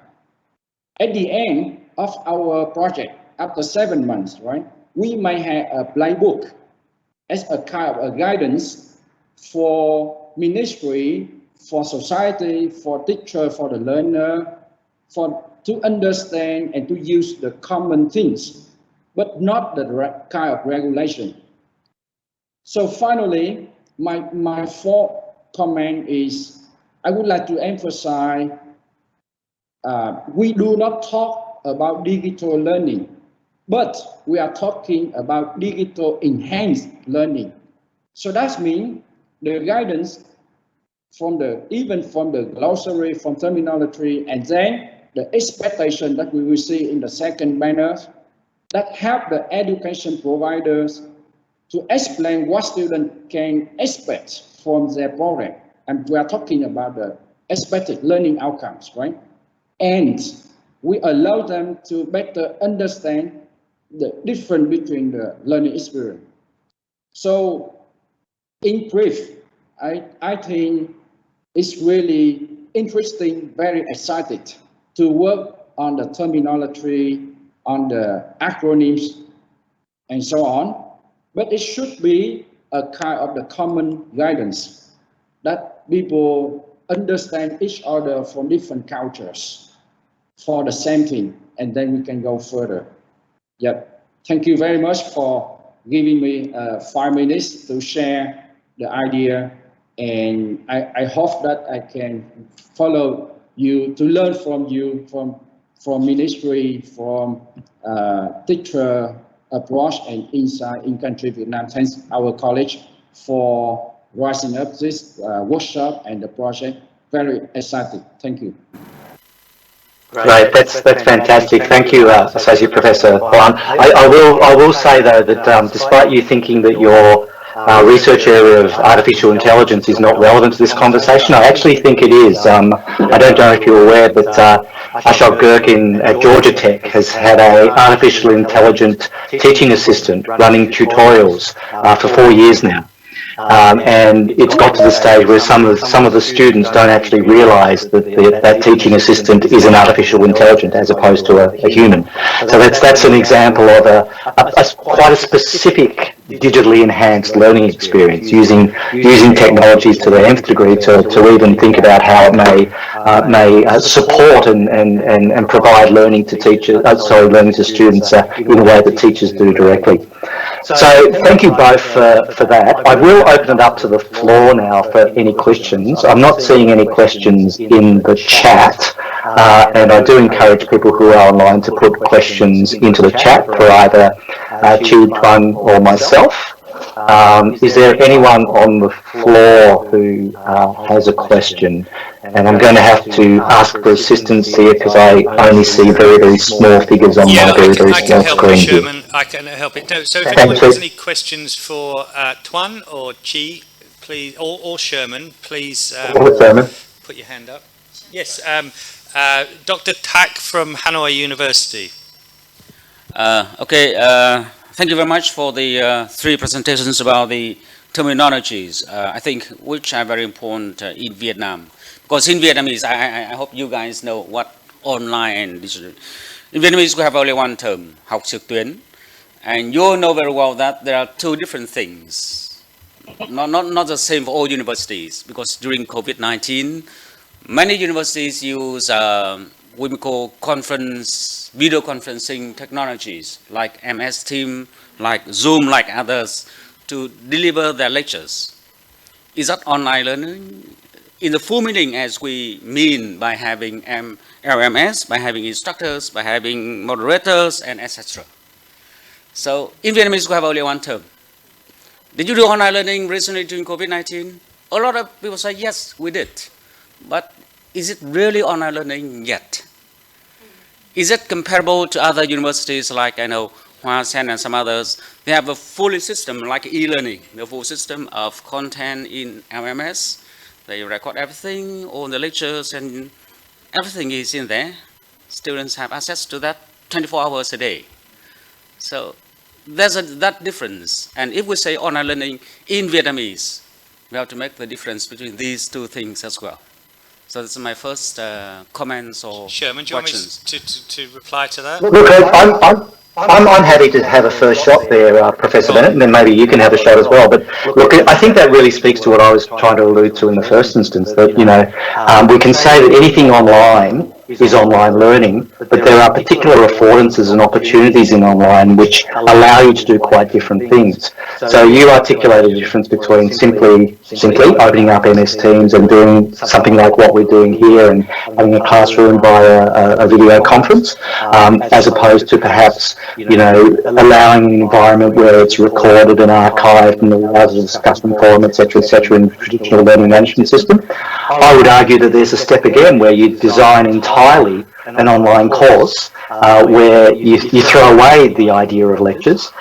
You deliver your content in much shorter video chunks that might come from all over the place.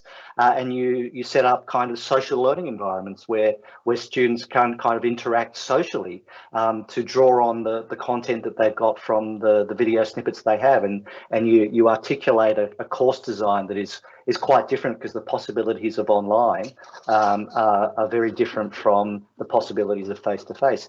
Now, are they all online learning? At one level, absolutely yes. So I guess the question for this group and others is, what is the aspiration for online learning that you have? Is it simply to deliver something using the internet, or is it to purposefully design learning and teaching to take advantage of the possibilities?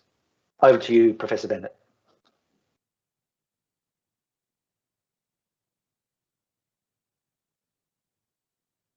Rick?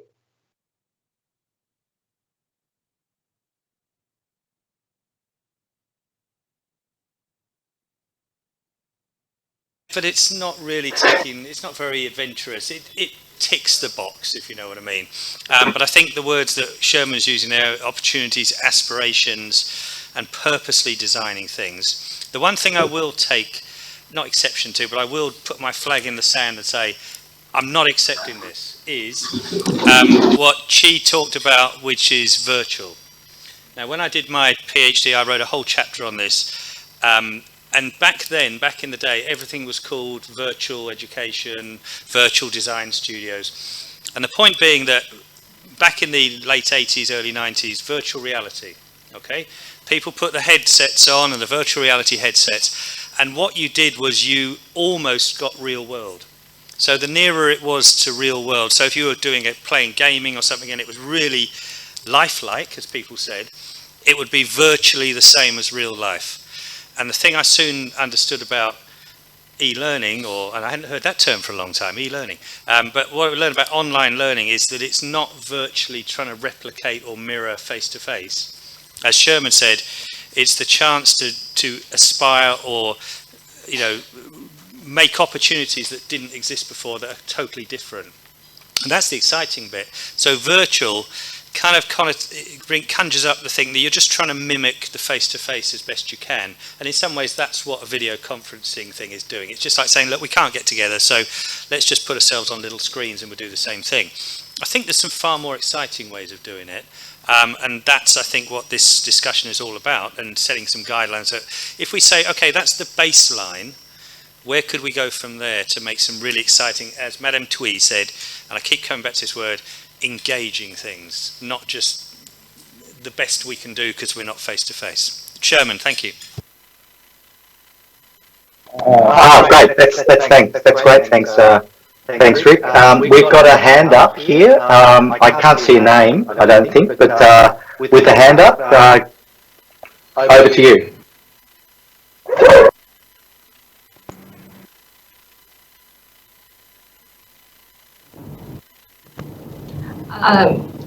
Good afternoon, ladies and gentlemen. My name is Han. I'm from Ho Chi Minh City Open University. Thank you for your presentation, and I would like to have a comment on the definitions of online learning. As Dr. Chi presented, we say there are the different forms, the three forms of online learning or e-learning, including synchronous, and blended learning. But I would like to share my opinion on this. I think e-learning or online learning is could be synchronous or asynchronous, and blended learning is another area. blended learning include both face-to-face and online learning. And sharing with you about the solutions that people use MS Teams or other virtual tools to continue the learning and teaching process during COVID-19. It could be called remote learning. It's not online learning. So e-learning is a broader conception because it could be in schools but also in industry. Because companies or in industry, they can use e-learning for the training. So, but in our area here with universities, so I would like to say that, for example, in our university, we have online learning or e-learning programs. We need a lot of preparation. And I think e-learning or online learning is the art of designing, not just bringing all the face-to-face content or the pedagogy into internet-based environment. So we need a lot of work from designing the materials to training teachers and training the learners as well to get used to this learning delivery format. So thank you for listening. There's some point I would like to share with you. That's fantastic commentary, and there's nothing there I disagree with. I think you've absolutely raised exactly the challenge here. There's a lot of work and there's a lot of design and a lot of thinking to go in this. So thank you for the comment, really appreciate it. I think Associate Professor Kwan, you have a comment as well? Yes. Thanks.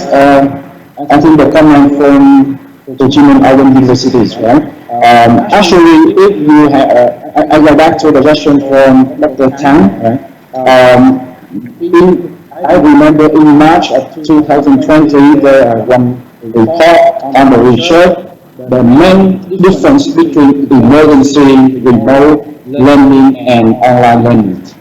And there, we will really classify and show clearly, because with online learning, we do need to design many things, right? From the modality to the pricing, to the ratio between student instructor, the role of instructor, the role of student, and also the role of assessment and so on, right? Even the expected learning also will be adjusted somehow. But for the emergency online, let's say emergency remote online or remote teaching, so that's very contradictory. So this is a temporary shift of the instructional delivery to the alternative delivery mode due to the crisis circumstances. So that actually use of the kind of the remote teaching solution for instruction, and that's just to reply for the 5-to-5 teaching. So I would not say that's the online learning.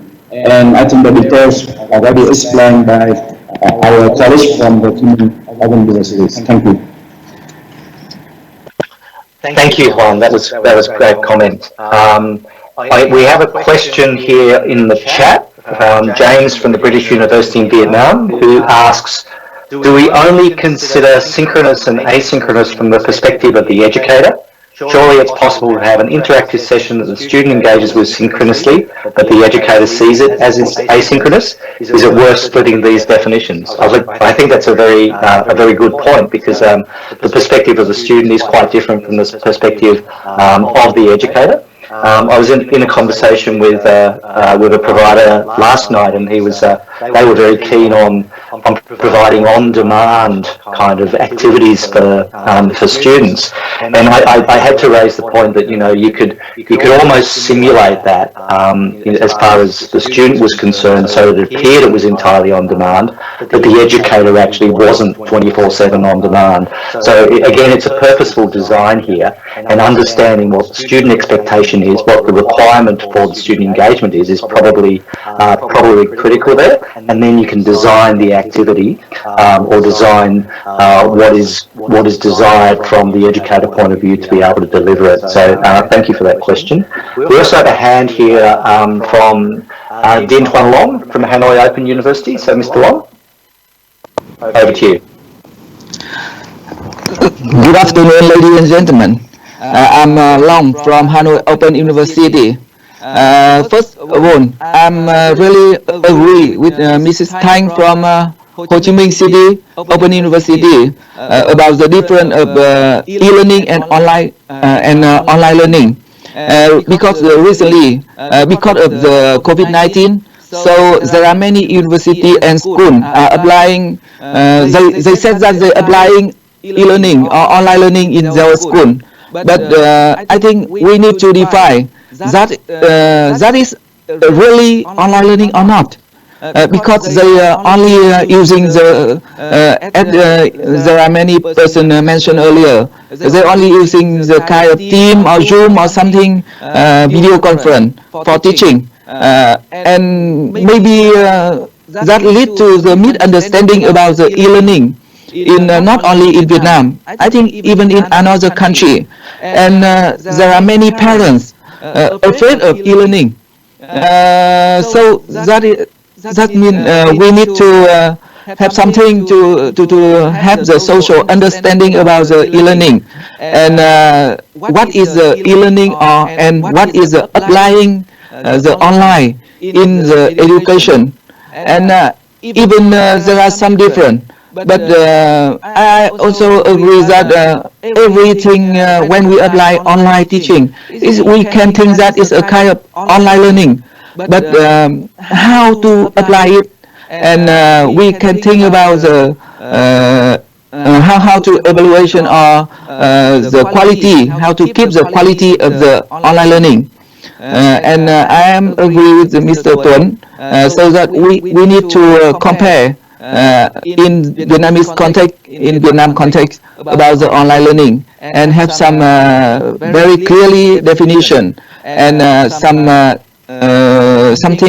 and we need to define what is the e-learning and which university apply the when they have the fully on e-learning, like several open universities, they have the fully program e-learning program, and it will be different with university only apply some kind of online learning in the COVID-19 time.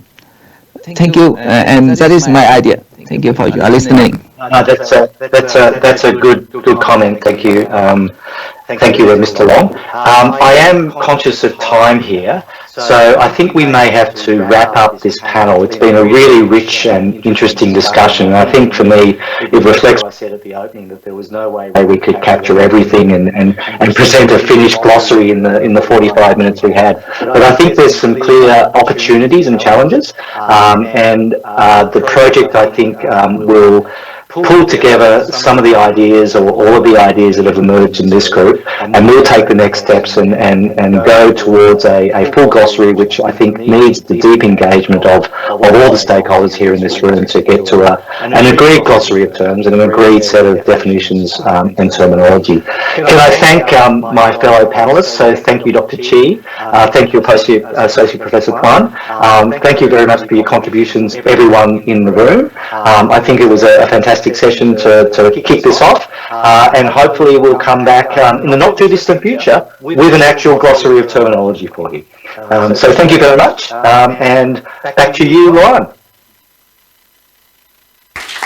Thank you, Chairman, and greatly appreciate Professor Chairman, Dr. Chi, and Associate Professor Tuấn for such a stimulating discussion.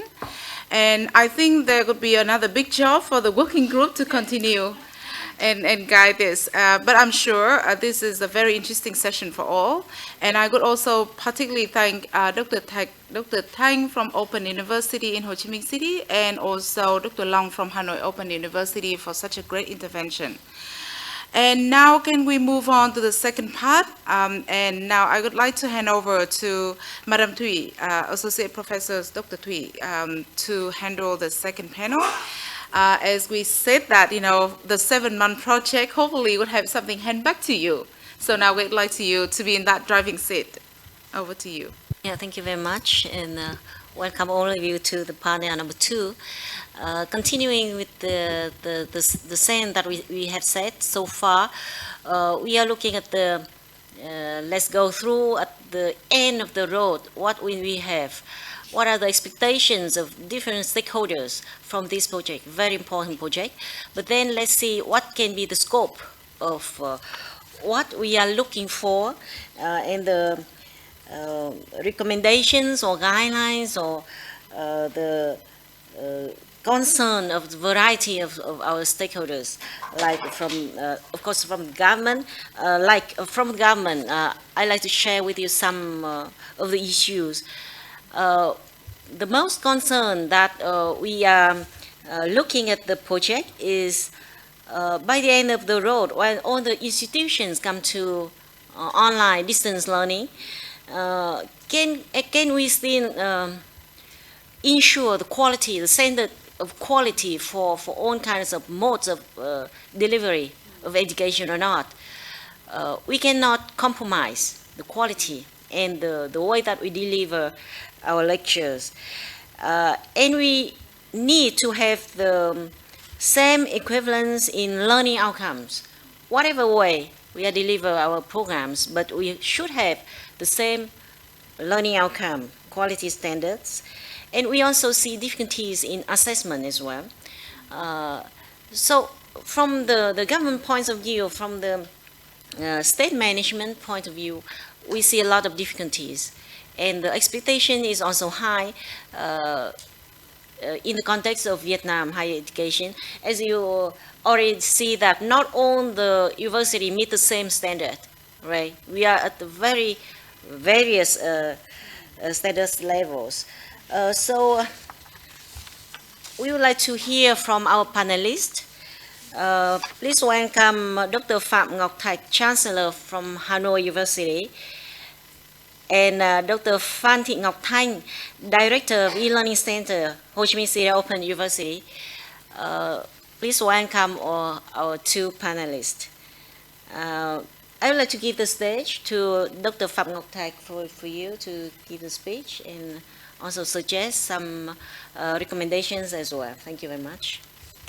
Thank you, Dr. Thuy. I thought it was lady first, so I could hear from Dr. Thanh first. But anyway, thank you very much, Dr. Thuy, for your introduction.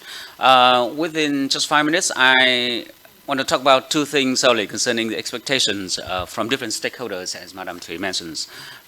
These two things are first, effectiveness of online learning delivery, and the second one is satisfactions from, again, different stakeholders. Concerning the effectiveness, or whatever term you call it, or learning outcomes, these are, or this is, I think, the most important thing. Because at the end of the day, it is the quality of the online learning, whatever kind of learning that students, teachers, Ministry of Education and Training have concerns about. Now, in order to have high quality learning, I would like to focus on three things. The first one is the course content. Now, recently, because of emergency COVID-19, we had to do a lot of things in emergency, and the quality of the delivery was in question. Because a lot of teachers didn't know how to organize or how to design their lectures to be delivered online. They wanted to replicate whatever they did in the face-to-face classroom, put that in the computer, and then just give the lecture without caring whether students understood what they were saying or not. And research has proven that this is not an effective way to deliver the classes, despite the fact that they had to break out rooms and other things. And assessment of learning outcomes is another issue concerning the online learning. And you know that in Vietnam, cheating during the test is another matter. That's why I know that a lot of universities had to put their assessment on hold until students came back to face-to-face again, because they did not trust the delivery of online testing. I don't know why, but I think it is a fact. So first, we need the collaboration. This is the second point I want to talk about. We need a lot of collaborations from teachers, from IT experts, and from, I think, designers in designing high quality course content, so as students can have access to the content 24 hours a day, 7 days a week, whenever they want to. And as Rick said, they can be in a cafe accessing the online content, and then they learn among themselves, including other things like being in the forum and being other things. And if we have a good LMS, learning management system, we're going to have a kind of evaluation of their learning. The time they have access to the course content, the time they engage in the forum discussions, etc. So partly we can meet the expectations of MOET in ensuring the quality of online learning. We cannot just say that because we have the teachers, wonderful teachers, delivering wonderful lectures, and then we have quality learning. No. We have to prove to the ministry that we have a very good RMS system, we have a good system of instructors, IT people, moderators, which are very important as well, very important people to be with the students a lot of time. And finally, it is, of course, we need support from higher education institutions, including having good remuneration for the teachers. Because a lot of teachers still think that, or a lot of people still think that, well, teaching online, that's easy. You have everything online.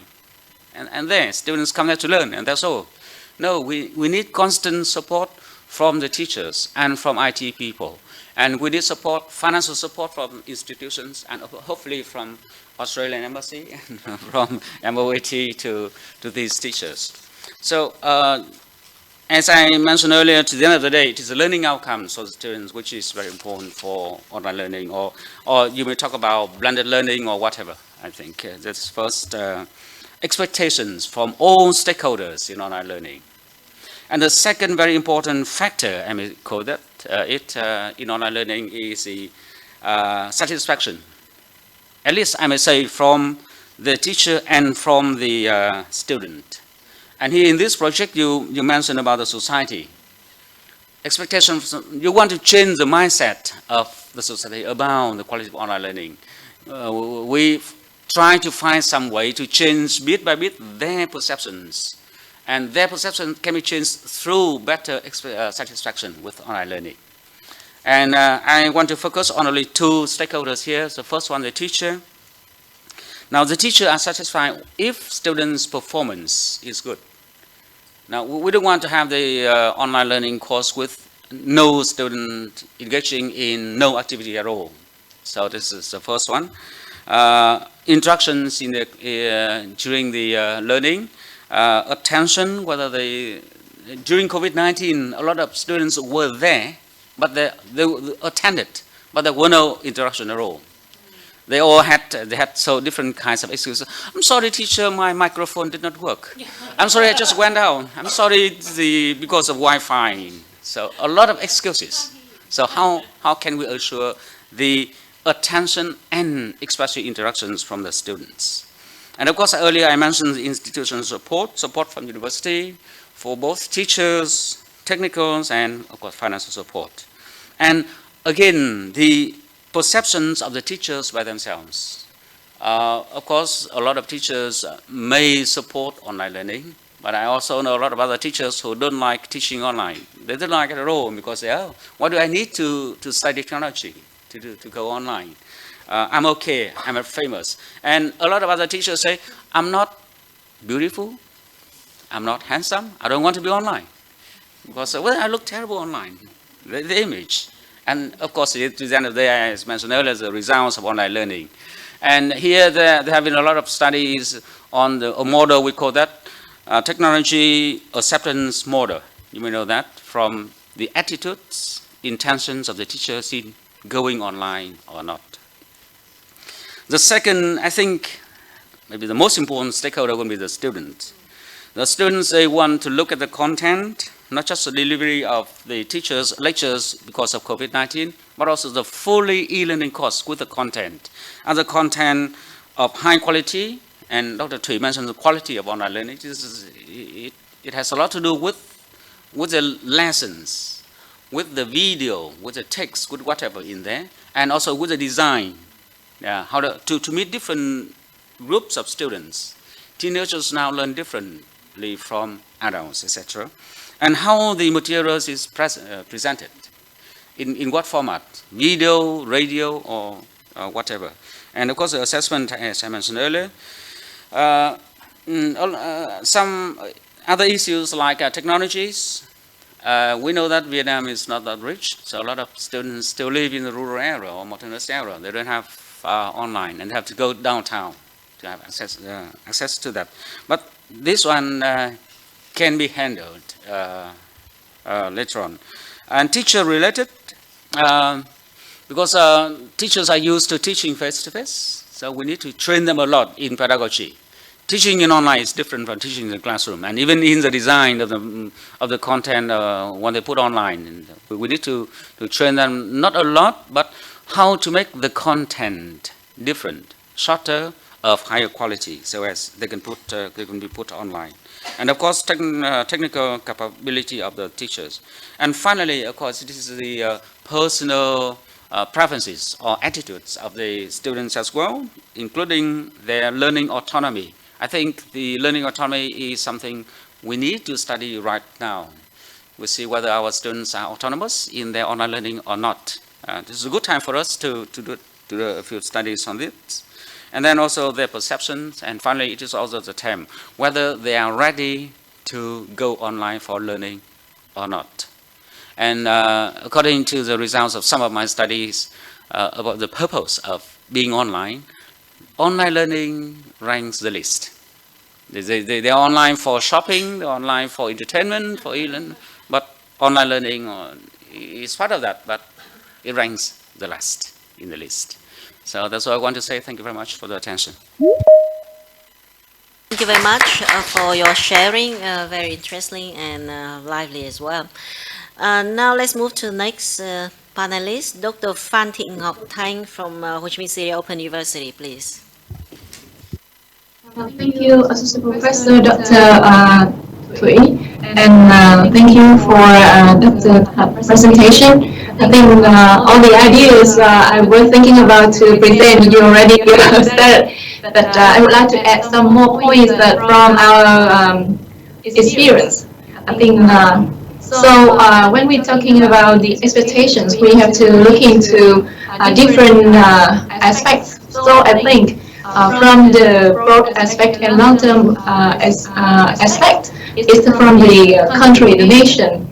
So what the nation expects to have to gain when implement the e-learning in universities. So for example, we have the digital transformation project that may be applied in not only the field of higher education, but also other fields. And to a narrow aspect, for example, from our university, when we implemented online learning or e-learning programs both for distance delivery format and as well as the mainstream format, we want to fulfill our mission. And our mission fulfill the expectation of the government that Ho Chi Minh City Open University is one of the two only open universities in Vietnam to provide different programs to learners at all age over 18, breaking the barriers of boundaries and also the age or any. So when we have the online programs, we have the learners to learn at any time, anywhere. And the expectations should come from different stakeholders. For example, the learners, the society. We need to how to gain the awareness of the society to make them trust the quality of online learning. So how to prove it? And from our perception, from a university, we need the support from the government, from the NUET, to have some kind of framework to ensure the quality of online programs or e-learning programs in universities. And regarding the other stakeholders, for example, lecturers and students. So what lecturers expect and what students expect. So we have to make it clear at the beginning, and as well as the employers who are going to recruit the students after graduation, and the market demand. So we have to get all the stakeholders' expectation when we design the learning content and when we mention e-learning, we need to have the learning management system, like Dr. Pham just said. We have a good and friendly learning management system, because all the learning procedures of online learning, I would like to say that even full-time or part-time online programs, we need to have the learning management system. So all the learning process will take place, and e-learning have like self-paced or instructor-led format. We can have the student learn by themselves totally, or we can have the instructors to guide the students. So when it comes to online learning, the shift from different learning environments, it needs to change the pedagogy and the teaching method, and the roles of the teachers or lecturers. And now it's not the lecturers at all, but they are instructors or facilitators of the learning process. Because when it comes to e-learning, we expect the students to be the owners of the learning process. So the students, what do they expect? They expect the same quality, and they expect how they communicate, the social presence in online learning environments. If it will be the same, so we need to know the target audience of our teaching our programs. For example, we have the adult learners. When they choose the full-time online programs, because they are very busy, they are not able to go to school.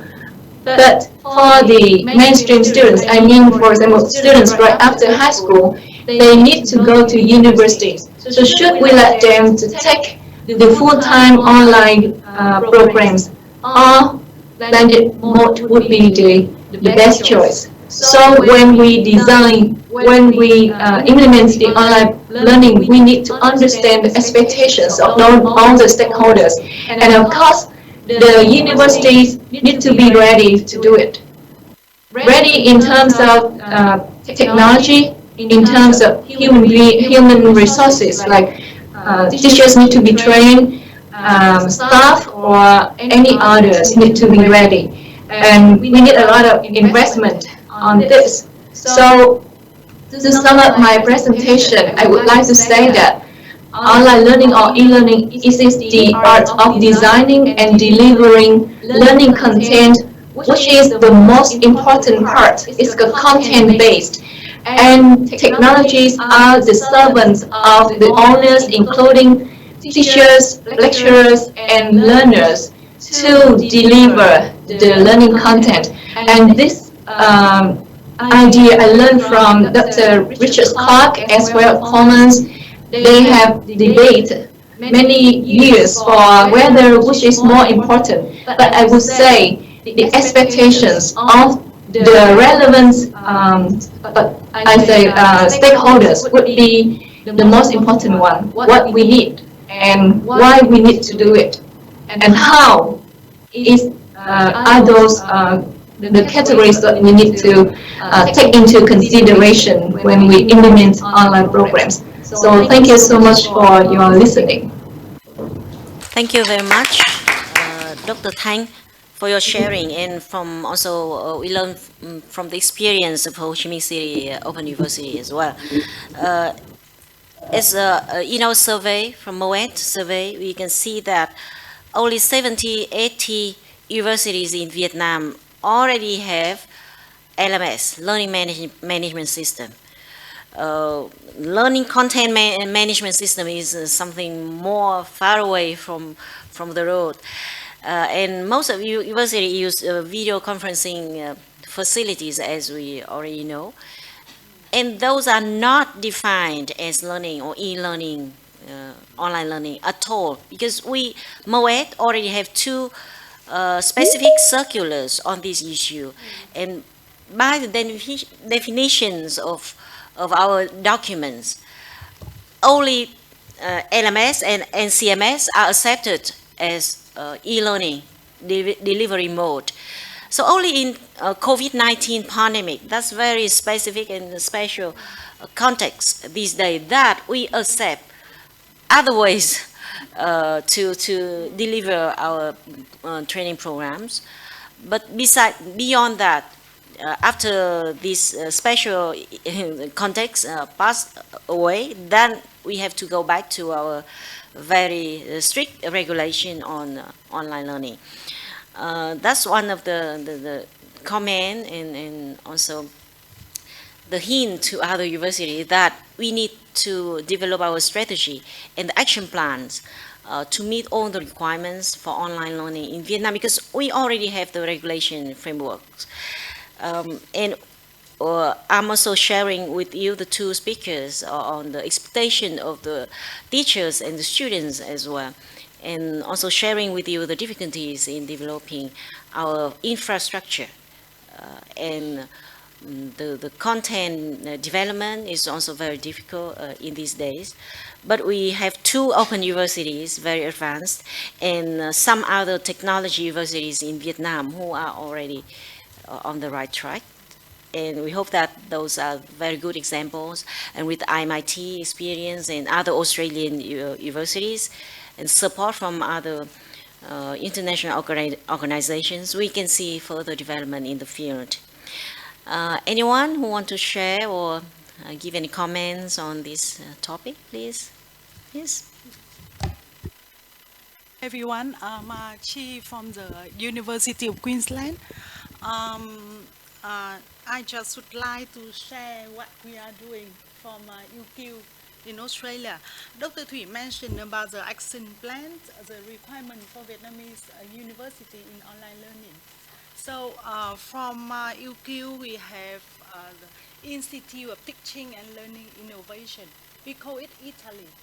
So Italy from UQ, we have developed before the COVID time. So it's very good, good timing for us to develop Italy in the more intensive way to adapt to what we are facing with COVID. Dr. Thuy mentioned about the action plan, the requirement for the institutions in Vietnam in regarding with the infrastructure, the foundation and the system. But from UQ Italy, we have set up the UQ teaching guidance. And the guidance focus on three types of And our guidance focus on three types. The first one to the teachers, the second to the tutors, and the last is the students. For the teachers, we guide how to teach the blended learning and how to do the peer observation, assessment, and how to organize the event assessment for the students. For tutors, we guide them how to enhance the practice, the learning environment, and the involvement of the student during the tutor time. And the last, it is the student, which is the most focused that we would like to aim at. We always consider students as the partners during the online learning. So the student could approach some free online courses delivered by UQ. And our expert from Italy is working with the faculty expert and faculty academic to develop these kind of free online courses. So amongst with the online course we are delivering, we also have to support the student with free online course. It may be the short course or it may be the blended course. It depends on each subject. And we also provide the learning support, and sometimes it is the research, scholarship, or the workshops of the topic of interest that we are delivering the topics. And with the development of the teaching guidance, so all the teachers, tutors, and students from UQ could approach that guidance every time. And I think that it would be something the Vietnamese universities could consider in order to develop our online program. So that's about my comment. Thank you very much for your sharing. And we also have a participant who have some comments on the issue, the chat box. Yeah. So they also have the example from the UK, for example, the interim acceptance of video conferencing or the real-time interaction in education is only accepted for about 3 weeks. That means it's not like the model in the normal time.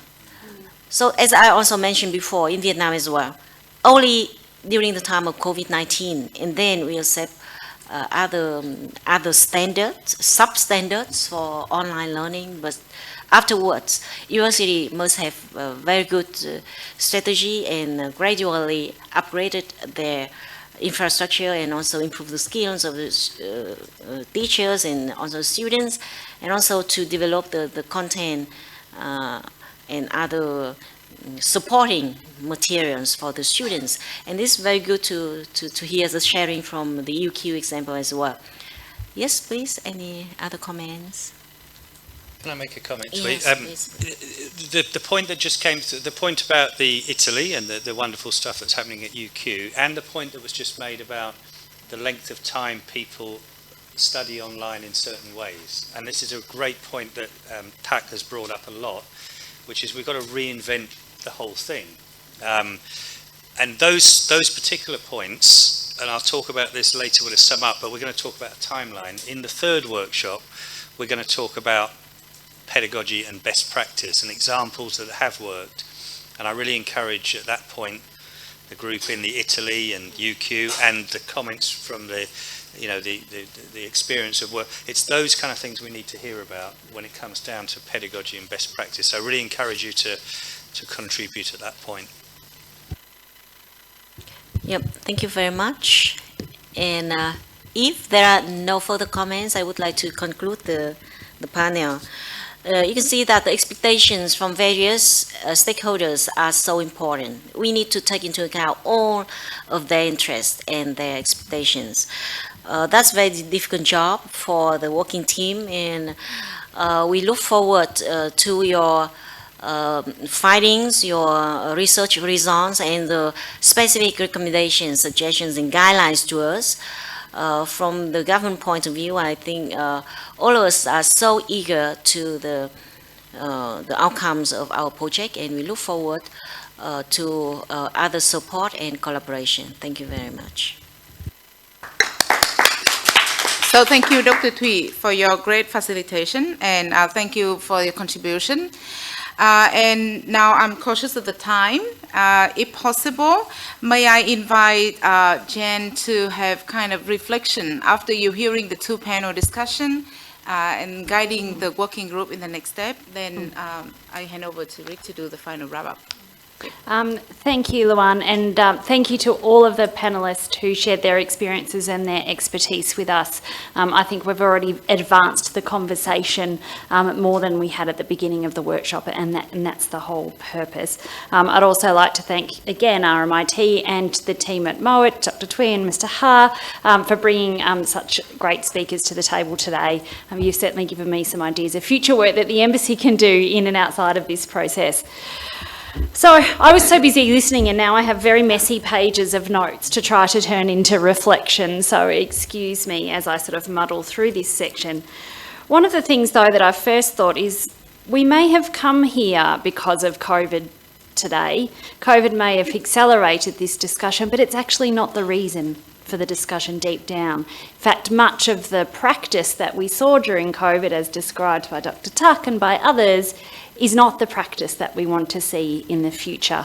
That's not to say that video conferencing doesn't have a role to play. Of course it does. Millions of meetings were undertaken across the world because of video conferencing when they wouldn't have been able to otherwise. But that's not what we want to see for our students in the future. So I think as we progress through these workshops, we'll talk about COVID less and less. And isn't that a welcome change for everyone here in this room?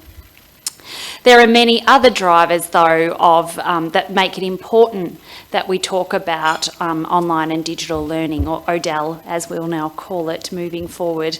And those are things like needing to transform industries in a digital way, needing to give students choice and flexibility, needing to give teachers and training different and new skills in delivery. And I think it was Dr. Tan who made the point about needing to engage with employers and industry in a particular way, and I think that's really important. So our driving factors as we write up this report, I hope they reflect less COVID and more the world that we're starting to operate within, although COVID, of course, will still be mentioned. Reflecting on panel 1, definitions. Personally, I was a bit scared about this panel when I saw it, because when I was waiting to come to Vietnam in Melbourne last year, I did some work for the vocational education and training sector in Australia and writing up their experience of delivering online. And we spent the first month talking about definitions and terminology, and all we could come to was a shared understanding of definitions rather than a shared agreement of definitions. And I'm pleased to see that I don't think this project will take so much time. I think there is a common understanding that we will have a glossary of definitions. We may not all agree those definitions, but we will have a shared understanding of what those definitions are. And I think if you look at some broad category of language, we're all of a reasonably similar understanding about certain terms: synchronous, asynchronous, online, digital, e-learning and the like. So I was quite pleased to see that even though we have a series of differences around definitions, we weren't too far away. I think probably more importantly, as we look to sort of definitions, first of all, that we have a shared understanding, but secondly, that we do recognise diversity, and diversity of both delivery and diversity of terminology that we use. I think it was Dr. Tuck who also made the point that it's really important to have a definition that works in Vietnam. Yep, and for Vietnam universities, Vietnamese universities, but also a definition that actually works globally as well. I think some of the other factors that we need to think about when we think about definition design is that when we refer to e-learning or virtual learning, that it's about a deliberate design, not a design that was forced by circumstance, that we're actually deliberately designing for a group of students who are learning in some sort of online learning model. That we talk about learning that engages students and allows them to interact in some way or another, be it synchronously or asynchronously. We can disagree about that or agree about that, but that students are in some way engaged in that learning.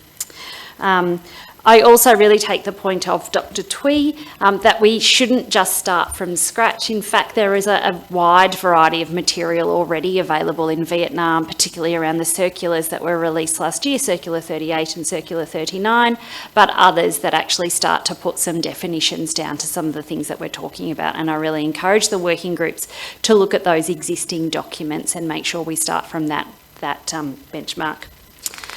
Then looking to panel 2, defining expectations. One of the things that very much stood out for me during this panel discussion was that we need to look at a set of stakeholders when we think about defining expectations, and each of those stakeholders will have a set of similar but in some ways different set of expectations about what online delivery or ODEL will provide. Those stakeholders were quite clearly government, and some of the government imperatives that exist, but also just government wanting to have a high quality modern higher education system here in Vietnam. Of course, there's the expectation of the institute as a whole, and that institute is able to deliver a flexible set of options to a group of students. There's the expectation of the student themselves, and I think it was Dr. Tan who talked about 2 types of student. So what we call our mainstream student, or perhaps our young learners moving from school to university, but the expectation of adults who are upskilling and reskilling, and those 2 groups of learners will likely engage in ODEL in very different ways, and we need to make sure we understand the expectations of both of those sets of learners. Then we've got the expectation of teachers. I certainly hope that no teacher worries about what they might look like online, but I do acknowledge that there are teachers who are not used to this style of delivery, and perhaps when they signed up to be a lecturer in a university didn't necessarily sign up for this mode of delivery, and it sits a little bit uncomfortably with them, and that we can talk about how different and diverse sets of teachers might be able to be involved in this process. And I think again it was Dr. Tan who talked about the expectation of employers, and other than students, I suspect that employers are the next important group. They will be the end users and participants in this training. So employers, understanding expectation of employers around this type of training is actually really important, and it's really important to overturn those perception issues that we talked about right at the very beginning. I think when you consider the expectation of all of those learners, there are some very common themes. Those themes were around quality. So what does quality look like, and how can we define quality in our work? Things around assessment, and how can we prove that a student has actually learnt what they say they've learnt, and how they demonstrate that. I think I'll sort of finish the reflections on this panel looking to some words that I think Dr. Tuck used, was what does the nation actually have to gain from this type of delivery? How can we actually jump Vietnamese higher education systems forward by incorporating really good high quality modern Odell in the higher education system here in Vietnam without being a slave to the technology that enables it? To me, there was a natural next step, and I think, Rick, you actually referred to it in your comment earlier. The natural next step is now to actually look at what people do, both here in Vietnam, in Vietnamese universities, and hopefully incorporating some fantastic examples from Australian universities, such as the one that you've just outlined from UQ. So for me, the next step is the next workshop, and I look forward to bringing some of the other Australian universities who aren't here today to share their experiences in Odell with you. Yeah, so thank you very much. Sure, okay. Thank you for that, Jen. That was a fantastic sum up, and I won't sort of go over the same points because that would be a bit of a waste of time. But you've recognised some of the key points that came out today. Firstly, I'd like to say a couple of things, which is I think we got a lot done today. Yeah. It was a really worthwhile. It wasn't just sort of talk and snooze and then we all go home. I think this is really set up. Like Jen, I've got lots and lots of notes here from where we can progress on. I think the two panels were really relevant. And Sherman, I totally agree. And I think there's two big comments come out. One that Sherman said about the Mission Impossible, and one that I'll call Dr. Thuy, our client, where one of her points that says government sees a lot of difficulties. And at first I was a bit, oh, that's a shame, but now I understand, and it's quite a you're right, and these are the difficulties that we've been identifying. But I think we can work through a lot of them, maybe not all of them, but certainly there's another couple of things that came out. Dr. Tak made some, I think, excellent points. Even when you said, okay, so people doing Teams meetings, does that count? You know, and in terms of terminologies and agreements, and not necessarily agreements, but as Jen says, understandings, it's made me think all the way through this. And I often have lots of good ideas, but some also real terrible ones as well. This may be one of them. Is that I'm thinking about if I go and okay, someone made a comment that I think it was Dr. Tan from the Ho Chi Minh City Open said, this is normal now. Online learning and teaching is going to be normal. It's not just a thing we're doing while it's raining and then it'll all sunshine come out and it'll all be gone. It's normal, and so we have to adapt to it, and we have to admit it's here to stay, and see it as and Sherman said I was a little bit negative at the beginning. That was looking back on the first 5 or 10 years, but I'm very positive about the next however many years it is, and it's here to stay. So let's set up for it properly. Let's admit that it's going to be done well, high quality, all the things they're talking about. And again, COVID, I said, was a little bit of a good friend in terms of it's brought this to the front of the queue. The other good thing about COVID was I loved, and I think it was a Vietnamese thing, I don't think other countries did it, but I loved your F0, F1, F2, F3, F4. You know, because you could kind of say, what am I? Oh, I'm an F1, or I'm an F4, or I'm F4, I'm good, or who's that person who lives in the apartment above me? That's an F3, so that makes me an F. It was super clear. Right. So, as you're thinking, should we have a system of what is online learning? So, F5, the not so good one, is yes, we scan our books and mail them to students. That's not online learning, but it's distant learning, you know. Or is it Teams meetings? And F4 is this, and F3 is this, and F2, and the government is in the same way that we get accreditation in Australia from TEXA, and you have accreditation from MOETS. Maybe if we're going to take this seriously, it's, you know, our universities and colleges need to be accredited for their online learning, and it's not just an optional nice thing. In the same way, and this is one of my bad ideas, but in the same way that if I go to a hotel in Phu Quoc, I look at the Agoda reviews, or I look at, you know, all the ways, what they call it, there's another one where you can write in your what you thought of it. Our stakeholders, our students, you know, people keep saying we need to ask their expectations. What do they want? And education is so, it's going to be one of those industries that fails if it doesn't adapt quickly to the demand of what the students want. So the two panels were excellent, and Tui, again, she talked about quality is vital. Learning outcomes has come up numerous times, that the equivalence needs to be there. How you get there is a different way. There's always assessment issues. I'll leave that one for a while. And then I keep coming back to this, government sees a lot of difficulties. So let's see if we can prove them a little bit wrong and say that some of them are solvable, that we can present some sort of guidelines. The way Dr. Tak put this into effectiveness and quality, and then the satisfaction of the teacher and student, I think was excellent. You know, again, Dr. Tan is talking about what do students expect. They expect quality, and universities need to be ready. Okay, it's real now. It's here. Let's not admit it's going to go away. And content based, and I love this one that I nearly stood up and clapped when you said this. Technology are the delivery servants. You know, they're not how we get told what to do. They're our servants that we say, this is what we need, and technology makes it happen. That's the way around it should be. I love the Italy sort of thing, and I'd love to hear more about that in future. And the accreditation recognition idea, maybe that comes from MOET or TEX or whatever it is, that we have a standard, and you've got that standard. And even when I coined the term digitally enhanced learning, and then, you know, if you look back at the notes of this meeting about a couple of months ago, it was called digitally enhanced learning. Then I thought, shouldn't all learning be digitally enhanced now? I mean, it's like, you know, anything that's not using technology is totally out of date.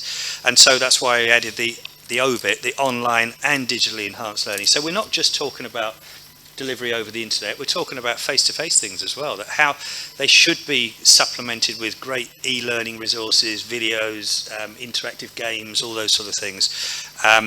And I sort of, as I'll finish with, I'm going to show you the plan for the rest of the year, but I've got a couple of minutes.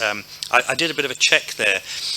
I don't know if you're probably not old enough, but I don't know if you remember what the first video game was. The first really recognized video game was a game called Pong. And it was two little sticks, so they did this, and the pixel went backwards and forwards. And it was replicating tennis. It was trying to make the same tennis game. Now, if you go and buy PlayStation 4, you can probably get a tennis game that it's literally photographic, and you can even get the players, you can choose your players, and it's exactly the same. So it's come on incredibly a lot in, I worked it out, 48 years since Pong was first done. However, that's still replicating the real life. There's also a massive set of video games which is not about that, which is about what Sherman talked about, is using technology to make new opportunities and doing new things that aren't in real life. And I think that's where we need to be taking the online learning space, and really not starting again, but using great, there's some fantastic examples out there, and let's go away and look at them and bring them back to the next workshops. And my last little anecdote is before we say goodbye, and I'll show you the plan for the rest of the year, is I can never stop cringing when I hear the word blended learning. Now, I don't know who coined it, but whoever it was did a great job, because around the world everyone talked about blended learning within a few days. It must have come up at a conference and I remember talking to a Scotsman. Now, I don't know if this might translate in this room. I was talking to a Scotsman once. We were talking about blended learning, and he sort of cringed and said, ugh. If you talk to a Scotsman about Scotch whisky, the very worst whiskey you can drink is blended. It's a mixture of everything else that ends up being pretty rough. Now, what you want to have is malt whiskey, which is a single malt, which is delicious. And I once gave a talk in London called Maximising the Advantages of Learning Using Technology, malt.